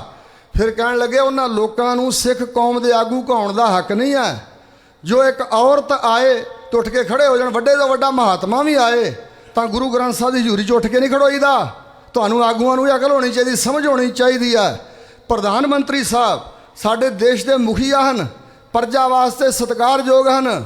ਆਮ ਕਿਤੇ ਜਲਸਾ ਹੋਵੇ, ਕਿਤੇ ਇਕੱਠ ਹੋਵੇ ਤੇ ਉੱਥੇ ਪ੍ਰਧਾਨ ਮੰਤਰੀ ਆ ਜਾਏ, ਸਾਡੇ ਆਗੂ ਚੁਣੇ ਹੋਏ ਆ ਜਾਣ, ਤੇ ਸਾਡਾ ਫਰਜ਼ ਬਣਦਾ ਸਤਿਕਾਰ ਕਰਨ ਦਾ ਪ੍ਰਜਾ ਦੇ ਤੌਰ ਤੇ। ਪਰ ਅੱਜ ਗੁਰੂ ਕੇ ਦਰਬਾਰ ਵਿੱਚ ਕੋਈ ਆਏ ਤੇ ਇੱਥੇ ਉੱਠ ਕੇ ਨਹੀਂ ਖਲੋਈਦਾ, ਇਹ ਗੁਰੂ ਸਾਹਿਬ ਦੀ ਤੋਹੀਨ ਆ। ਫਿਰ ਕਹਿਣ ਲੱਗੇ ਕਦੇ ਰਾਜਪੂਤਾਂ ਦੀ ਕੌਮ ਬੜੀ ਅਣਖੀਲੀ ਸੀ ਤੇ ਉਹ ਡਰ ਗਏ, ਆਪੋ 'ਚ ਪਾਟੇ ਹੋਏ ਸੀ, ਰਿਆਸਤਾਂ ਦੇ ਸੁੱਖ ਮਾਣੇ ਸਨ। ਇਸ ਕਰਕੇ ਕਿ ਸਾਡੀਆਂ ਰਿਆਸਤਾਂ ਨਾ ਖੁੱਸ ਜਾਣ, ਉਹਨਾਂ ਕੁਝ ਰਾਜਿਆਂ ਨੇ ਰਾਜਪੂਤਾਂ ਦੀ ਅਣਖੀਲੀ ਕੌਮ ਦੀ ਅਣਖ ਨੂੰ ਵੱਟਾ ਲਾਇਆ। ਅਕਬਰ ਵਰਗਿਆਂ ਨੂੰ ਆਪਣੀਆਂ ਧੀਆਂ ਦੇ ਪੋਤੀਆਂ ਦੇ ਡੋਲੇ ਦੇ ਦਿੱਤੇ ਤੇ ਇਹ ਅਣਖ ਤੇ ਗੈਰਤ ਉਹਨਾਂ ਮਾਰੀ ਕੌਮ ਦੀ। ਅੱਜ ਤੁਸੀਂ ਵੀ ਇਹ ਕੁਝ ਕਰ ਰਹੇ ਹੋ। ਸਾਡੇ ਗੁਰੂ ਦਾ ਹੁਕਮ ਹੈ, ਰਹਿਤਨਾਮੇ 'ਚ ਲਿਖਿਆ, ਕੰਨਿਆਂ ਦੇਵੈ ਸਿੱਖ ਕੋ ਲੇਵੈ ਨ ਕਿਛ ਦਾਮ, ਸੋਈ ਮੇਰਾ ਸਿੱਖ ਹੈ ਪਹੁੰਚੇ ਮੇਰੇ ਧਾਮ। ਇਹ ਸਾਨੂੰ ਮਰਿਆਦਾ ਕਾਇਮ ਰੱਖਣੀ ਚਾਹੀਦੀ ਹੈ। ਕਿਸੇ ਦੌਲਤ ਵੇਖ ਕੇ, ਕਿਸੇ ਦਾ ਅਹੁਦਾ ਵੇਖ ਕੇ ਧੀਆਂ ਦੇ ਡੋਲੇ ਨਹੀਂ ਦੇਈਦੇ। ਸਿੱਖ ਨੂੰ ਪੁੱਤਰੀ ਦੇਵੇ। ਇਸ ਪ੍ਰਕਾਰ ਗੁਰੂ ਕੇ ਪਿਆਰਿਓ, ਖੈਰ ਬਹੁਤ ਵੱਡਾ ਇਤਿਹਾਸ ਹੈ। ਮਹਾਂਪੁਰਸ਼ਾਂ ਨੇ 8 ਸਾਲਾਂ 'ਚ ਜਿਹੜਾ ਸਿਰਜ ਦਿੱਤਾ, ਕੌਣ ਸਾਰਾ ਕੁਝ ਬਿਆਨ ਕਰ ਸਕਦਾ। ਸੋ ਇਸ ਪ੍ਰਕਾਰ ਬੇਅੰਤ ਬਰਕਤਾਂ ਬਖਸ਼ਿਸ਼ਾਂ ਉਹਨਾਂ ਦੇ ਪਾਸ ਹਨ। ਔਰ ਬੇਅੰਤ ਲੋਕਾਂ ਨੂੰ ਜਿਹੜੇ ਸਭ ਸੰਤ ਦੀ ਵੱਡੀ ਅਵਸਥਾ, ਸੰਤ ਦੇ ਕੋਲ ਵੱਡੀ ਕਰਾਮਾਤ, ਜਿਹੜਾ ਕਿਸੇ ਮਨਮੁਖ ਨੂੰ ਗੁਰਮੁਖ ਬਣਾ ਦੇਣਾ, ਕਿਸੇ ਬੇਮੁਖ ਨੂੰ ਗੁਰੂ ਦੇ ਸਨਮੁਖ ਕਰ ਦੇਣਾ, ਮਨ ਬਦਲ ਦੇਣਾ, ਇਹ ਵੱਡੀ ਕਰਾਮਾਤ ਹੁੰਦੀ ਆ। ਮੁਰਦਾ ਜਿਉਂਦਾ ਕਰਨਾ ਵੱਡੀ ਕਰਾਮਾਤ ਨਹੀਂ। ਸੋ ਕਿਸੇ ਰੋਗੀ ਨੂੰ ਠੀਕ ਕਰ ਦੇਣਾ ਵੱਡੀ ਕਰਾਮਾਤ ਨਹੀਂ। ਕਿਸੇ ਦਾ ਮਨ ਬਦਲ ਕੇ ਗੁਰੂ ਦੇ ਚਰਨਾਂ ਨਾਲ ਜੋੜ ਦੇਣਾ, ਨਸ਼ੇ ਛੁਡਾ ਦੇਣੇ, ਭੈੜੀਆਂ ਆਦਤਾਂ ਛੁਡਾ ਦੇਣੀਆਂ, ਵੱਡੀ ਕਰਾਮਾਤ। ਤੇ ਇਹ ਸ਼ਕਤੀ ਉਹਨਾਂ ਵਿੱਚ ਸੀ, ਉਹਨਾਂ ਦੇ ਬੋਲਾਂ ਦੁਆਰਾ ਵਰਤੀ। ਲੋਕਾਂ ਨੇ ਗੁਰੂ ਦੀ ਸਿੱਖਿਆ, ਗੁਰੂ ਦੀ ਸਿੱਖੀ ਧਾਰਨ ਕੀਤੀ, ਆਪਣੇ ਜੀਵਨ ਸਫਲੇ ਕੀਤੇ। ਗਾਂ ਤੋਂ ਗਾਂ ਲਾਗ ਲੱਗੀ, ਇੱਕ ਸਿੱਖ ਬਣ ਜਾਏਗਾ, ਪਰਿਵਾਰ ਸਾਰਾ ਤਰੇਗਾ। ਇਸ ਪ੍ਰਕਾਰ ਅੱਜ ਤੱਕ ਉਹ ਖਾਨਦਾਨ ਚੱਲੇ ਆ ਰਹੇ ਨੇ।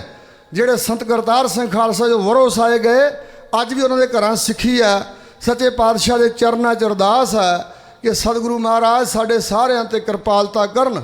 ਉਹਨਾਂ ਦੇ ਪਾਏ ਜਿਹੜੇ ਖਾਸ ਪੂਰਨੇ ਹਨ ਅਮਲੀ ਜੀਵਨ ਦੁਆਰਾ, ਉਹਨਾਂ ਦਾ ਸਾਡੇ 'ਤੇ ਵੀ ਅਸਰ ਪਏ। ਅਸੀਂ ਵੀ ਅਸਲੀ ਗੁਰੂ ਦੇ ਪ੍ਰਵਾਨ ਚੜ੍ਹਨ ਵਾਲੇ ਸਿੱਖ ਬਣੀਏ, ਬਨੌਟੀ ਨਹੀਂ। ਇਹ ਅਰਦਾਸ ਸਤਿਗੁਰੂ ਦੇ ਚਰਨਾਂ 'ਚ ਕਰੀਏ। ਬੇਨਤ ਹੋਈਆਂ ਭੁੱਲਾਂ ਚੁੱਕਾਂ ਸਤਿਗੁਰੂ ਮਹਾਰਾਜ ਤੇ ਸੰਗਤ ਨੇ ਖਿਮਾ ਕਰਨੀਆਂ। ਸਤਿਗੁਰਾਂ ਦਾ ਕੋਟਾਨ ਕੋਟ ਧੰਨਵਾਦ। ਸਮੁੱਚੀ ਬੈਠੀ ਸੰਗਤ ਸਾਰੇ ਗੁਰਮੁਖਾਂ ਦਾ ਹੀ ਬਹੁਤ ਬਹੁਤ ਧੰਨਵਾਦ। ਮੈਂ ਕਈਆਂ ਨਾਲੋਂ ਉਮਰ ਵਿੱਚ ਵੀ ਬੜਾ ਛੋਟਾ, ਗੁਣਾ ਕਰਕੇ ਤਾਂ ਛੋਟਾ ਹੈ ਹੀ। ਮੇਰੀਆਂ ਗਲਤੀਆਂ ਦੀ ਮੈਨੂੰ ਖਿਮਾ ਬਖਸ਼ ਦੇਣੀ। ਤੁਹਾਡਾ ਧੰਨਵਾਦ, ਤੁਸੀਂ ਮੈਨੂੰ ਛੋਟੇ ਨੂੰ ਨਵਾਜਿਆ ਹੈ। ਵਾਹਿਗੁਰੂ ਜੀ ਕਾ ਖਾਲਸਾ, ਵਾਹਿਗੁਰੂ ਜੀ ਕੀ ਫਤਿਹ। ਵਾਹਿਗੁਰੂ ਜੀ ਕਾ ਖਾਲਸਾ, ਵਾਹਿਗੁਰੂ ਜੀ ਕੀ ਫਤਿਹ। ਬਹੁਤ ਬਹੁਤ ਧੰਨਵਾਦ ਗਿਆਨੀ ਭਾਈ ਸਾਹਿਬ ਭਾਈ ਦਲਜੀਤ ਸਿੰਘ ਜੀ, ਜਿਨ੍ਹਾਂ ਨੇ ਬਹੁਤ ਸੁੰਦਰ ਮਹਾਂਪੁਰਸ਼ਾਂ ਦੇ ਜੀਵਨਾਂ 'ਤੇ ਚਾਨਣਾ ਪਾਇਆ। ਹੁਣ ਅਤੀ ਸਤਿਕਾਰਯੋਗ ਸਿੰਘ ਸਾਹਿਬ ਗਿਆਨੀ ਪ੍ਰਤਾਪ ਸਿੰਘ ਜੀ, ਜੋ ਕਿ ਤਖਤ ਸੱਚਖੰਡ ਸ੍ਰੀ ਹਜ਼ੂਰ ਦੇ ਸਾਬਕਾ ਹੈੱਡ ਗ੍ਰੰਥੀ ਪਹੁੰਚੇ, ਉਹਨਾਂ ਨੂੰ ਜਿਉਂ ਆਖਿਆ ਜਾਂਦਾ।